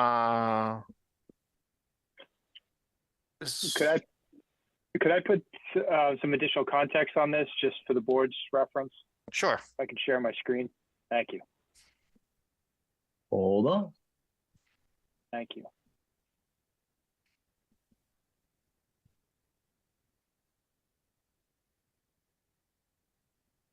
Can you all see my screen? Yes. Okay. So the peer reviewer noted that the Water Resources Overlay District slightly touches into our property right at this corner through here. We do have an impervious area that we calculated. It's very rough. I wanted to make sure that we were able to show this as an exhibit to the board. However, there's already existing impervious that brings us down below that 2,500 square foot threshold. So we're wondering, yes, this is the amount of impervious in this this corner of the lot that is proposed. However, we do already have, it's about 8,100 square feet of impervious. So it is a bump, but the delta still keeps it below 2,500. So that's just additional context we wanted to provide to the board as, you know, as you're thinking about this and reading through the peer review comments. Okay. If anyone on the board has any questions about as we go through these, I don't have any questions about this, and I understand the issue. I understand the comment, and this particular thing doesn't. Go ahead, Matthew. Yeah. So one of the special permits is it just the height of the gym? Is that the only special permit that was in there? No, it's the. So I'll just read. If you don't mind, I'll read it for the committee. It was section 21067 discusses the Water Resources Protection Overlay District according to a Hopkinton GIS database. The subject parcel is partially located within the Zone A designation. The applicant should depict this boundary on the site plans. Further, section 21067C indicates that a special permit is required for any use that renders impervious more than 15% or 2,500 square feet of any lot, whichever is greater. The town should determine if a special permit is required for the proposed development. Got it. Through the chair. Go ahead, John. I believe this property is within the WR Pod 1. And in section C, it says, except that no special permit shall be required for items 2 and 4 within the WR Pod 1 area. Nice and clean. It solves, it makes it a non-issue. Okay, thank you. The next item had to do with the overall height of the building. Given that we're a residential BRB zoning, the building as drawn is 35'6", which is, I believe, done to keep it consistent with the existing Hopkins building and provide adequate headspace in the gym. The zoning district requires a height of 35 feet, so we would be 6 inches over it. We wanted to just put that in front of the planning board because if we were asked to seek a Board of Appeals variance for that, if that's height is necessary to remain, we would want to understand the board's position on that 6-inch deviation prior to the next meeting so that we could expedite whatever resolution there is to that. So the existing school is 35 feet 6 inches. Do we have that measurement, Dan? The existing tower in front of the gym is actually taller than that. The existing gym is 35 feet. The existing tower is, I think, about 42 feet. That's that piece right at the entrance. Okay. So the building already is a little bit, overall has a component that's taller than 35'6" now.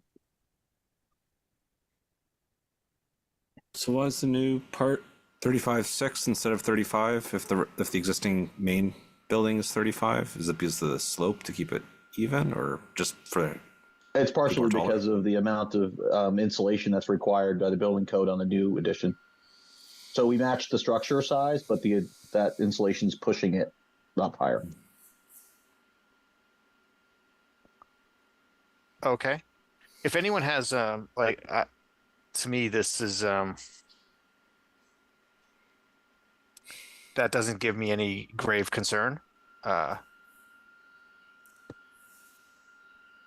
think, especially considering part of the school, the existing school, has a height of 42 feet at the. It's that kind of the I know what you're talking about, the tower part. There's one section near one of the entrances that's higher.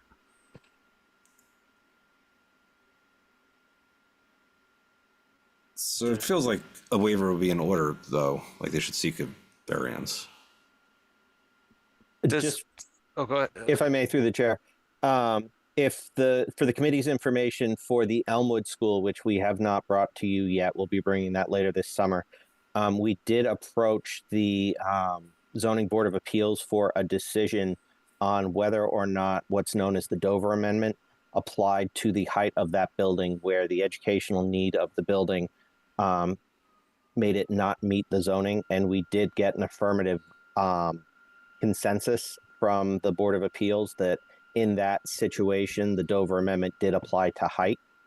So just for the committee's knowledge, I just wanted to point that out. The Dover Amendment is an amendment that has been in place for a number of years, and the text of it is among a larger text that for educational uses or educational purposes on land owned or leased by the Commonwealth or any of its political subdivisions, that we can't prohibit, regulate, or restrict the use of that land or structures for those purposes, provided that any such land or structures may be subject to reasonable regulations.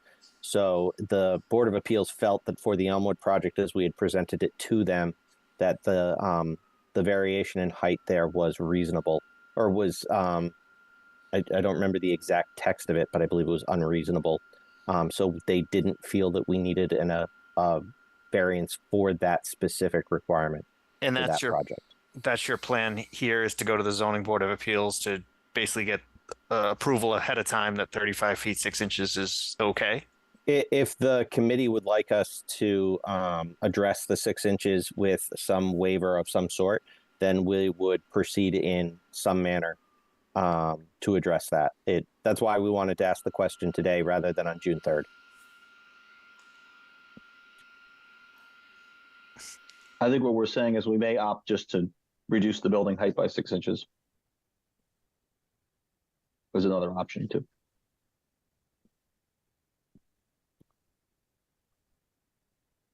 So I guess I'm looking to the board. I think considering everything, considering it's a school, considering it's an addition to an existing school, they're putting their best proposal forward of like what the school should consist of, additional 6 inches of height for insulation. Like it makes sense to me that we should say it's like, it makes sense that I would support the school being 6 inches higher than 35 feet, especially considering part of the existing school is a height of 42 feet. But if anyone on the board has any objections or other points of view, I think now's the time to let the applicant know. I mean, I don't see the harm in having them go before Zach and just getting their. I think getting it documented there. I don't think it's Zach. I think it's just part of. I think it might be just deals. Maybe we have a waiver as part of this process. Like there's a few waivers to remove some administrative fees, but we could have a waiver as part of the approval to say we waive the 35 feet and the school can be 35 feet 6 inches high. John, have any feedback on any of this, or just really up to us? Sorry, I'm writing an email. This is for the Dover Amendment in height. Yeah. That's going to be a determination of the zoning enforcement official. So in your opinion, it doesn't really matter what we think. No, because if they don't comply, they're going to have to get a variance or a special permit from the ZBA. Okay. It wouldn't affect the planning board's decision. All right. So from our point of view, I think it's a non-issue. All right. Thank you.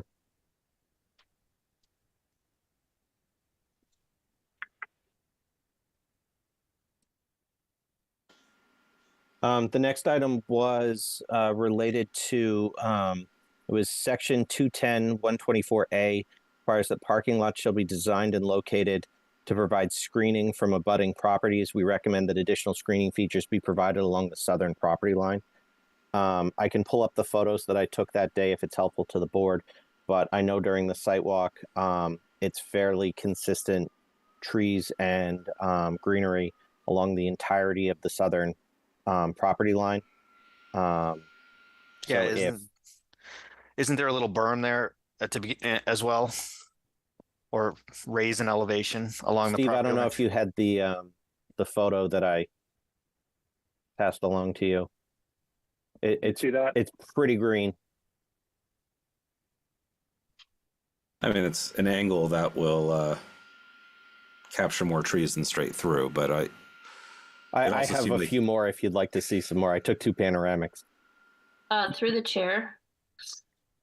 Go ahead, When Elise. we were there on the site walk, I could see some of the homes through the trees. So, in my opinion, it would be nice to have some additional screening, especially if the taller trees there in the wintertime, it's probably even more bare because now some of the leaves are coming back.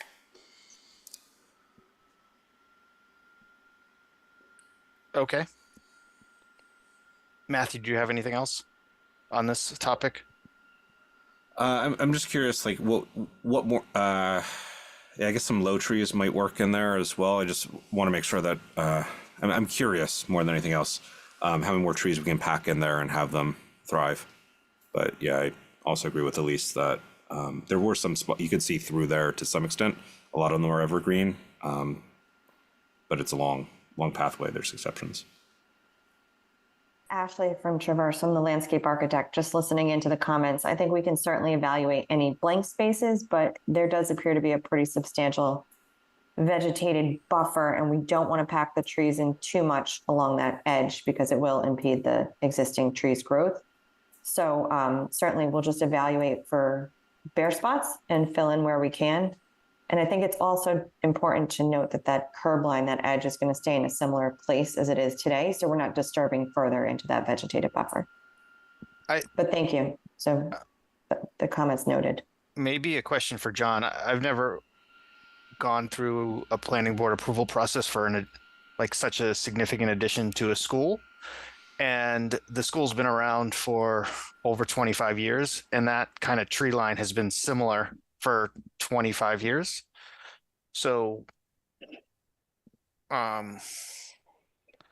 guess what kind of realistic, what's the right way to put this? Realistic things we should do or could do or would want to do to make sure there's screening from neighbors that have been abutting property owners. Should we try to do anything? I guess it's been this way for a long time, and I don't know if there's complaints or not, but. So I think, Rob, if I could just add a little context, this is Tim, the director of facilities for the schools. I think we see some of the bare spots going through is from the existing building over. I think where we are building the addition, it's a little further away from that neighborhood. And I'd have to check over there and see, but I think the tree line kind of grows as we get down into this section here.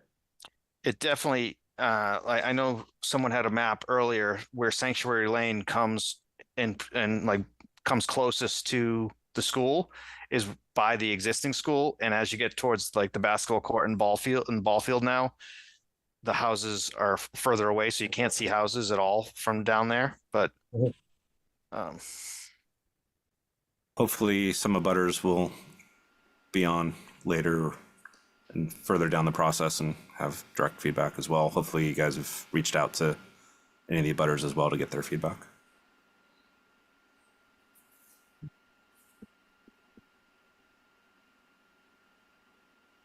Christopher, was that enough feedback on that? I think that's enough feedback. We can look at opportunities to infill some of the bare spots and study that further on site. The last item that I wanted to ask the committee or the board about was it was section 210 124E5 requires that at least 10% of the interior of any parking lot having 25 or more spaces shall be maintained with landscaping. The parking lot on the north of the parcel does not appear to meet the minimum 10% requirement. Therefore, we recommend the applicant revisit the parking layout to address interior planning space. I know we walked this with the members of the committee who were on site at the time. Currently, the layout of this is intended to alleviate the concern, but it's also restricted by the existing building. We're maintaining the existing curb line and to the greatest extent possible, maintaining the existing limit of the wetlands vegetation with the double aisle to facilitate the pickup and drop off in an efficient manner. So we're really constrained by existing conditions in this area. And so I wanted the board's take on this particular issue so that if we have to extensively redesign it or look at changing the number of parking spaces or the location of parking spaces, we understood the board's thoughts on this issue. So the current parking is I'm assuming it's designed to support primarily the staff and then so many visitor spaces. It's kind of designed for the occupancy of people that are going to be working there. Is that my understanding correctly? Yeah, Steve, I don't know if you have the counts available, but it's a net increase of the number of parking spaces, which is proportional to the increase of the building. So, like, if we asked you to significantly change the parking in some manner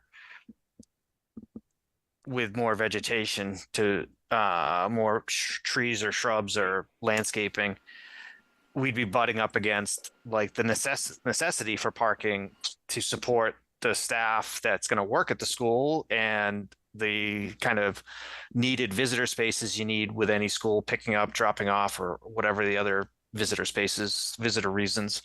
So I guess there can be pushback, but I don't see an easy solution is what I'm through the chair. Go ahead, Parker. Also, aren't we further ignoring? Oh, sorry, John, were you going to say something? I can speak after you, Parker. I was going to say, aren't we also ignoring that? What if we or somebody decides to in the future place solar panels? At which case, any such vegetation would be removed anyway. So it seems to me to be a non-issue, but I could be wrong in asserting that. I don't think maybe that language of the bylaw accounted for like what has happened with the middle school parking lot where because it's all pavement, it's easy just to put or easier to put solar panels over the majority of the parking lot to get that benefit. So I think maybe the zoning bylaw is not up to date with the other things that a parking lot can be used for to support solar arrays now. Go ahead, John. So I'm going to make this answer cleaner and make the previous answer a little less clean. This section is not something the planning board can waive. So if there is a change to this requirement, the applicant would have to get a variance from the ZBA. So they may want to look, and this will probably be in the file when we look into it, of what was approved previously, if there was a variance issued for this type of requirement. If it doesn't currently meet what is required, there may have been a variance already issued. So this is kind of out of the planning board's hands because the planning board doesn't have the authority to waive this requirement. The parking situation. And the landscaping and the parking, correct. Yep, okay. The previous comment that I made about the WR pod, I was looking at the property boundary thinking it was Sanctuary Lane. There is a small corner located within the WR pod and not in the WR pod 1. Steve, I sent you an email to try and talk about this. So we just need to look and see what work is being done within that small corner of the site. And if it meets the criteria for a special permit, that would then have to be issued by the ZBA. That's not a special permit planning board issues. But if you're not meeting the criteria for applicability within that small area, it should be moot. But we can talk offline about that. Through the chair, while we're on the subject of the parking lot, John, could you clarify, do we have the ability to add a condition on the that all surface and curbing should be granite, not precast, because the rationale is that this is very high traffic, high salted, and I think anybody here that's driven in that area sees how deteriorated it's been. Do we have the ability to do that? Yeah. Yeah. I mean, that would be covered under the site plan approval, right? You're planning for the use of the site in terms of parking. I don't see why that would be not applicable. Through the chair, would anybody be opposed to that kind of rationale?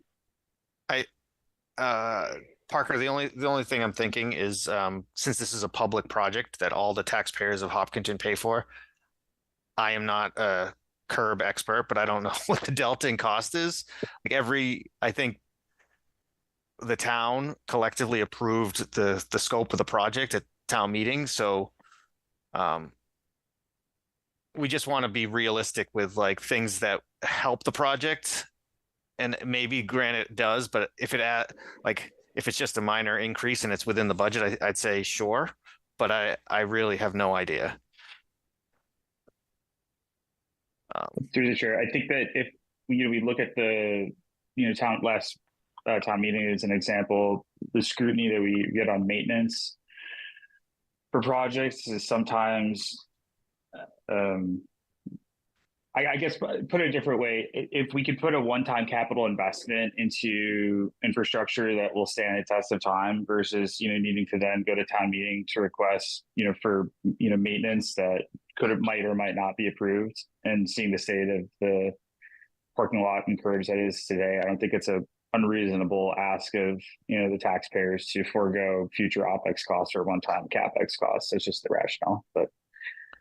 So Christopher, I guess our ask is when it comes to parking or anything related to curbing,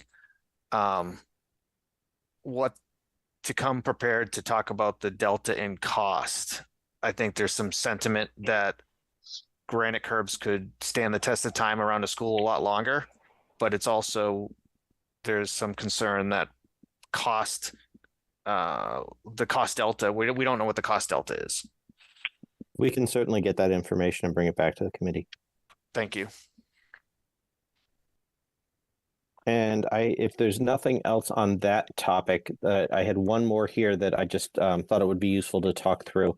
It was section 210.121.1b requires that a buffer shall be provided at the perimeter of a lot not less than 50 feet wide in the RB zoning district. The buffer between the southern property line and the access drive is approximately 30 feet in width. The applicant should determine if a waiver will be sought for this exceedance or if the design can be adjusted to meet the 50-foot buffer requirement. If Steve, if you could just throw the plan up.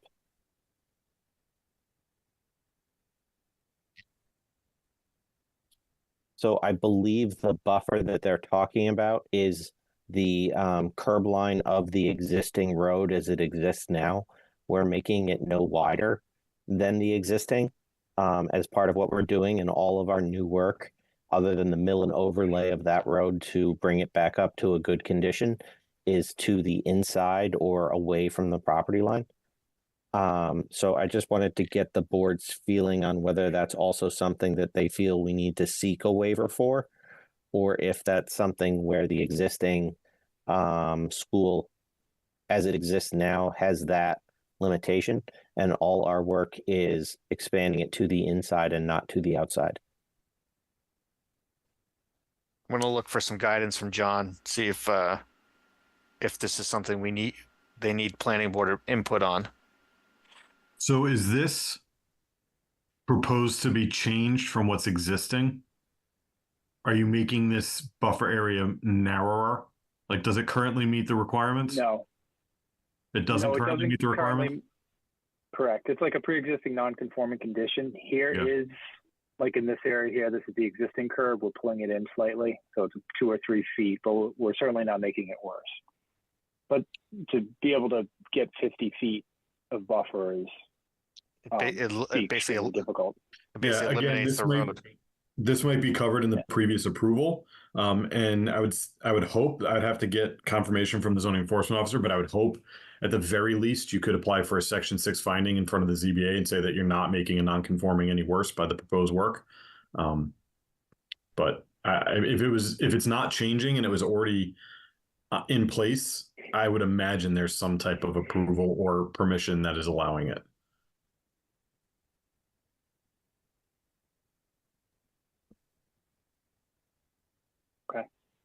I think, I don't want to speak for all the board members, but I think for my perspective, I'm very sympathetic to that, and I understand the situation.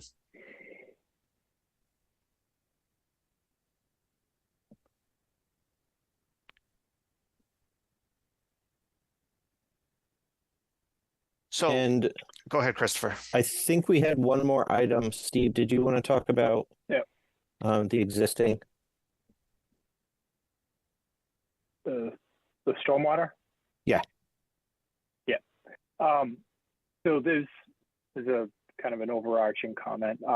We obviously have a stormwater peer review as part of this. A couple of the comments that were made by the peer reviewer involve additional soil testing on site. The orange symbols throughout here is where we've done soil testing throughout the site. We've tried to move the underground infiltration system located in this area here, and essentially place it into an area where, you know, we're able to build it. There is some shallow ledge in certain areas that we're also trying to avoid. We did go back out and install some groundwater monitoring wells in this area here, So we are reconfiguring this underground stormwater infiltration system as part of the peer review comments. We'll be addressing everything comprehensively and resubmitting. So we do have soil testing and groundwater information in these areas here. One of the questions and one of the comments that the peer reviewer brought up was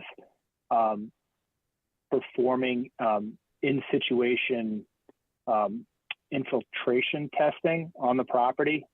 And we're wondering if the board, we were essentially basing it on NRCS methods and finding a hydrologic group of soils and basing our infiltration rates on that. We don't take credit for the actual infiltration capabilities when we're doing our sizing.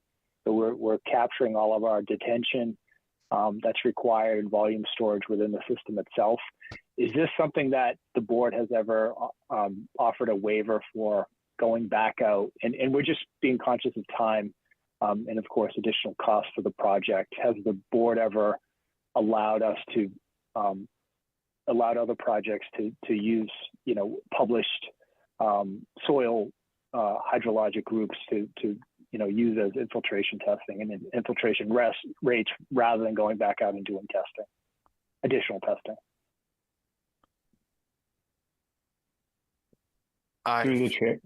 Go ahead, Parker. I was going to ask, do we have an answer to that? But not to answer a question with a question, but Steve, what classification of soil based on the different spot checks are we talking? Is it like level 3 or 4, or is it 1? It's a level. It's called C. So it's A, B, C, and D. And as you go from A, that's the highest infiltration rate, all the way down to D, which is essentially, you know, clay-like soils. We're using a C in this. We did think it was a B to begin with. We went back and did some additional testing. Some additional research on it, and it's a C soil. We actually have a physical sample of this soil too, and it's a lot sandier and grainier than we believe. But it is a C type soil. We would be basing our design on that. So the infiltration capabilities it's not great, but it's not D soil either. Michael, go ahead. I was just going to say, I mean, John can answer this too, but you might have to ask the Board of Health that, right? What's about soil infiltration? So the board, it's a great question. And if there was an on-site septic system, it would make it easier. We'd actually be doing percolation tests in the field as part of our deep soil deep hole testing. With stormwater, it's slightly different. I do know Brian Besso. I can certainly talk to him about it. I'm not sure if he'd have an opinion. If that would carry any weight with the board, I can call him tomorrow. John, do you know if in your time working in Hopkinton, if we've ever done that, like allowed a project to, instead of doing the actual infiltration testing, just use the soil type as kind of a means to get to an infiltration number and use that in the project to help the project move forward quicker? I don't recall that ever being discussed, whether it happened or not, between the peer review consultant and the applicant. I don't know for sure. I'd have to look back and see, and I don't know if I would get an answer for that. We can connect offline this week and try and figure out a solution to that.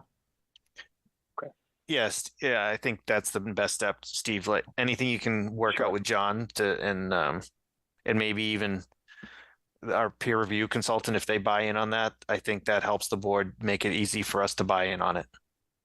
Yep, I understand. I just wanted to ask the board if there was any historical precedence on that. And then my last question is, this came up, we are sort of redoing an existing stormwater feature. We're calling it a proposed rain garden. This area was approved as part of the original 96 approvals to the planning board as being a stormwater management feature. The peer reviewer is also asking for deep hole testing through this area too. What we were trying to do is just enhance what's already an existing area. There's an existing 12-inch PVC that drains this area into this, and then conveys it, across the road to the east. If as this is an existing area and we're just proposing to, like I said, enhance it with some plantings that we're coordinating with the landscape architect, is that something? And we're not counting on it for any kind of detention.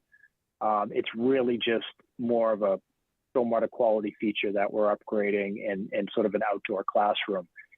Would a deep hole test be required in that area? Or would the board consider not having one in that area if all we're doing is going through and upgrading an existing stormwater management feature that's on site?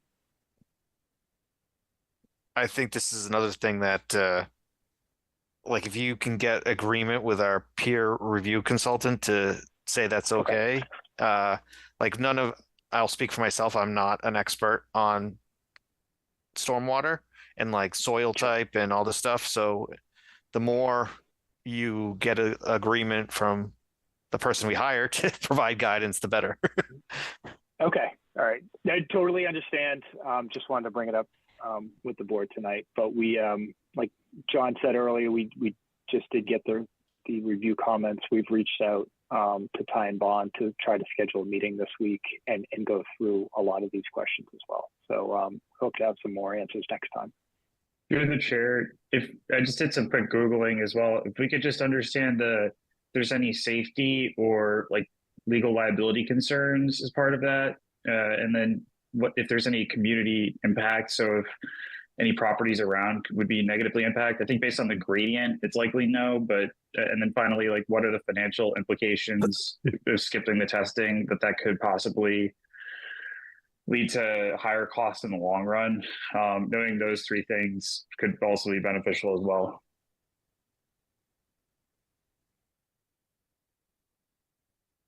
Thanks, Parker. That, those comments make sense to me.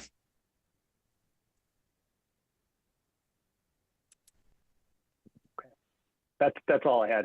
Appreciate the board's time. So, Rob, we appreciate the board taking the time to answer these questions. I know you had a long hearing before us. That's all that we wanted to cover today. I think a lot of the other comments are of a more technical nature, and we'll try and address all of them prior to our return on the 3rd. We'll look into some of the answers that you gave us, but otherwise we would request to continue this until your next meeting on June 3rd. All right. I think from the town's point of view, we're going to try to find the prior approvals for Hopkins School, and any findings associated with it, and if there was any waivers and any prior information that would help this process along. I think the next time we meet, we'll have the peer review consultant on the call, and you guys will have a chance to talk offline, not in a public hearing, and hopefully come to agreement on most anything you want to, and then anything that's we can provide additional guidance and perspective on, we will. And I think as a town, I think there's some excitement for the school addition, so that's a very positive thing. But for tonight, does anybody on the board or anyone from the project team have any other comments, or I can make I can entertain a motion to continue this conversation. Will you guys be ready for our next meeting on June 3rd? Is it June 3rd, John? Yes. Yes, it is. And through the chair, you might just want to see if there's any public comment. I don't see any public out there, but just in case. Yeah, before I do that, is there any public comment? If you have anything, maybe help to go off on camera if you can. If not, I'll give it a second.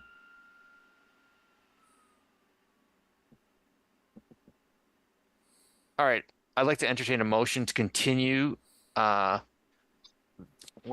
it 90 and 104 Hayden Row to our next meeting on June 3rd?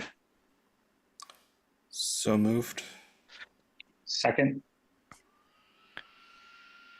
Do I need to do anything about a decision, or just continue the hearing?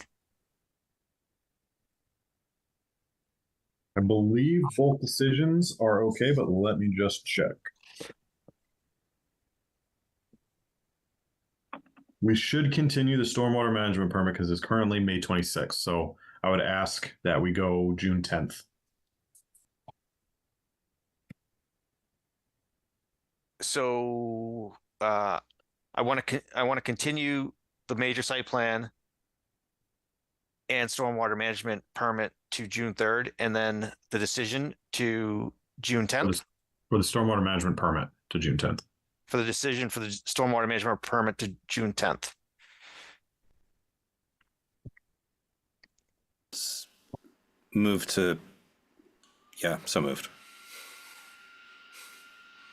Second. All right, I think I procedurally kind of messed that up, but thank you for agreeing. All right, let me go down to a vote here. Parker? Yes. Matthew? Yes. Elise? Yes. Vikasath? Yes. Michael? Yes. And Rob is a yes. So we'll see you on June 3rd. All right. Thank you, everyone. Thanks. Thank you. And I'm going to hand it back to Gary. All right. Thanks, Rob. I guess just two more things. The first is meeting minutes from April 22nd, 2024. Any questions or comments from folks on those meeting minutes? Matthew? Yeah, I just wanted to strike the word on page 5, the last paragraph before the motion, after Mr. Benson suggested a site walk, just strike the word all at the beginning of the next sentence. I don't think the universal qualifier actually holds. Okay. Seems reasonable. Any objections to that minor change? All right, then on that note, I will entertain a motion to accept the minutes from April 22nd, 2024 with the proposed amendment from Matthew. So moved. Rob, second. All right, assuming no further discussion, Rob, how do you vote? Rob, yes. Elise? Yes. Vic? Yes. Matthew? Yes. Michael? Yes. Parker? Yes. And Gary is a yes as well. I think I got everybody there. And I guess last, just to close, this is my last planning board meeting after 6 years. And I intentionally waited until there's virtually nobody left so that nobody has to listen to me, but I wanted to just share a couple of thoughts. So first, I just want to say thank you to all of you. It really has been a pleasure working with everyone. I think that this board brings great perspective and diversity in town, just from where we live, where we are in life, our backgrounds. And I think that's one of the things that makes this board great. Most people don't appreciate the importance of volunteerism in running a town like Hopkinton, and all of you show up week after week to do your service. Hopkinton doesn't run without this. So thank you. I also just want to acknowledge a few people from planning boards past that I think really had an impact on me. First is Fran DeYoung, and Fran always found this balance between working within the rules and advocating for what was important to him. And I think that's just so important for us. I admire Fran's independent thinking, his ability to hold firm, and his passion when it needed to come out. And I think that's just a great example for us.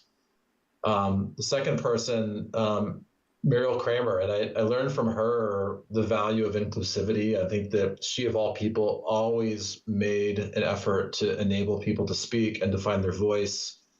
And I'm really proud of this planning board's track record of encouraging public input and discussion. And that's not something universal across other boards. And, Muriel's always been a champion for that. And the third person is somebody that I never actually served with, but he was one of my predecessors, and that's Ken Weissmantel. And Ken was always so well prepared. He had such a strong understanding of all things planning and engineering. He still knows so much. And, I think that it's one of the learning curves associated with this role is working through and building that expertise. But, for those of you that may not know these three that are maybe a little new to town, it's probably should strike you as odd that I list them in the same sentence. They've got very different beliefs, but I think they also have one thing in common. And unequivocally, I think they all put the greater needs of Hopkinton and our almost 20,000 residents first. I know at times it's tempting to take a position based on a smaller subset of abutters or, people that kind of think like we do. But I think all three of them know that boards function at their highest level when they put the town first. And at the end of the day, that's what all of us, I think, should aspire to do. I also want to thank John Gelsich, our principal planner. He's been so impactful for me just with his guidance and wisdom and support. He's my go-to. I talk to him almost every week, if not every other week. Most people don't realize the breadth of John's experience. He's worked as a consultant for both applicants and think towns. And he you may not know, he actually serves on the planning board in his hometown. So we all see him on ZAC and planning board, but he also serves as a planning board member himself. So John, I feel fortunate to call you a friend, and don't worry, I'll still be stopping by town hall every now and then to check in and see what's going on. And then lastly, just a few words, kind of three things that I feel really strongly about. Number one, NIMBY is the enemy of good planning.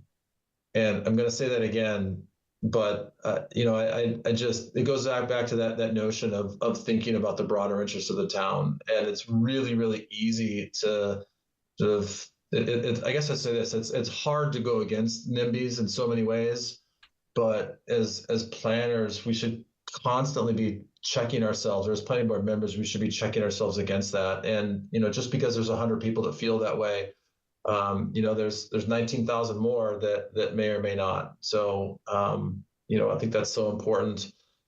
Second piece, just because an idea might be right doesn't mean it's going to be successful. And, I just say, don't underestimate, as I have in the past, the importance of building public support. And, and I think that's just, something to always consider as to how to go about doing that if we want to actually do something that is complicated. And most of what we do is pretty complicated. And then the third piece, and just encourage people to seek out the voice of those that are not like us, and maybe not people that we know. And it's always going to make our understanding stronger. It's going to strengthen our convictions, or it might make us aware to something else. But I think it's funny. We all probably feel like we know a lot of people. I know I do, and the reality is there's far more that we don't know than those that we do know. And again, just kind of building off that theme of representing the almost 20,000 people of Hopkinton. So I'll wrap this up. I feel so fortunate. I've learned to be a better listener from my planning board experience. I've built an appreciation for the importance of divergent thinking and having some natural conflict and disagreement. It's good. I feel like I've grown as a facilitator. I'm proud of who we are, the track records on our decisions, and overall just the way we've conducted our business. So I look forward to seeing how the board evolves. And I guess on that note, I'll entertain a motion to close the meeting.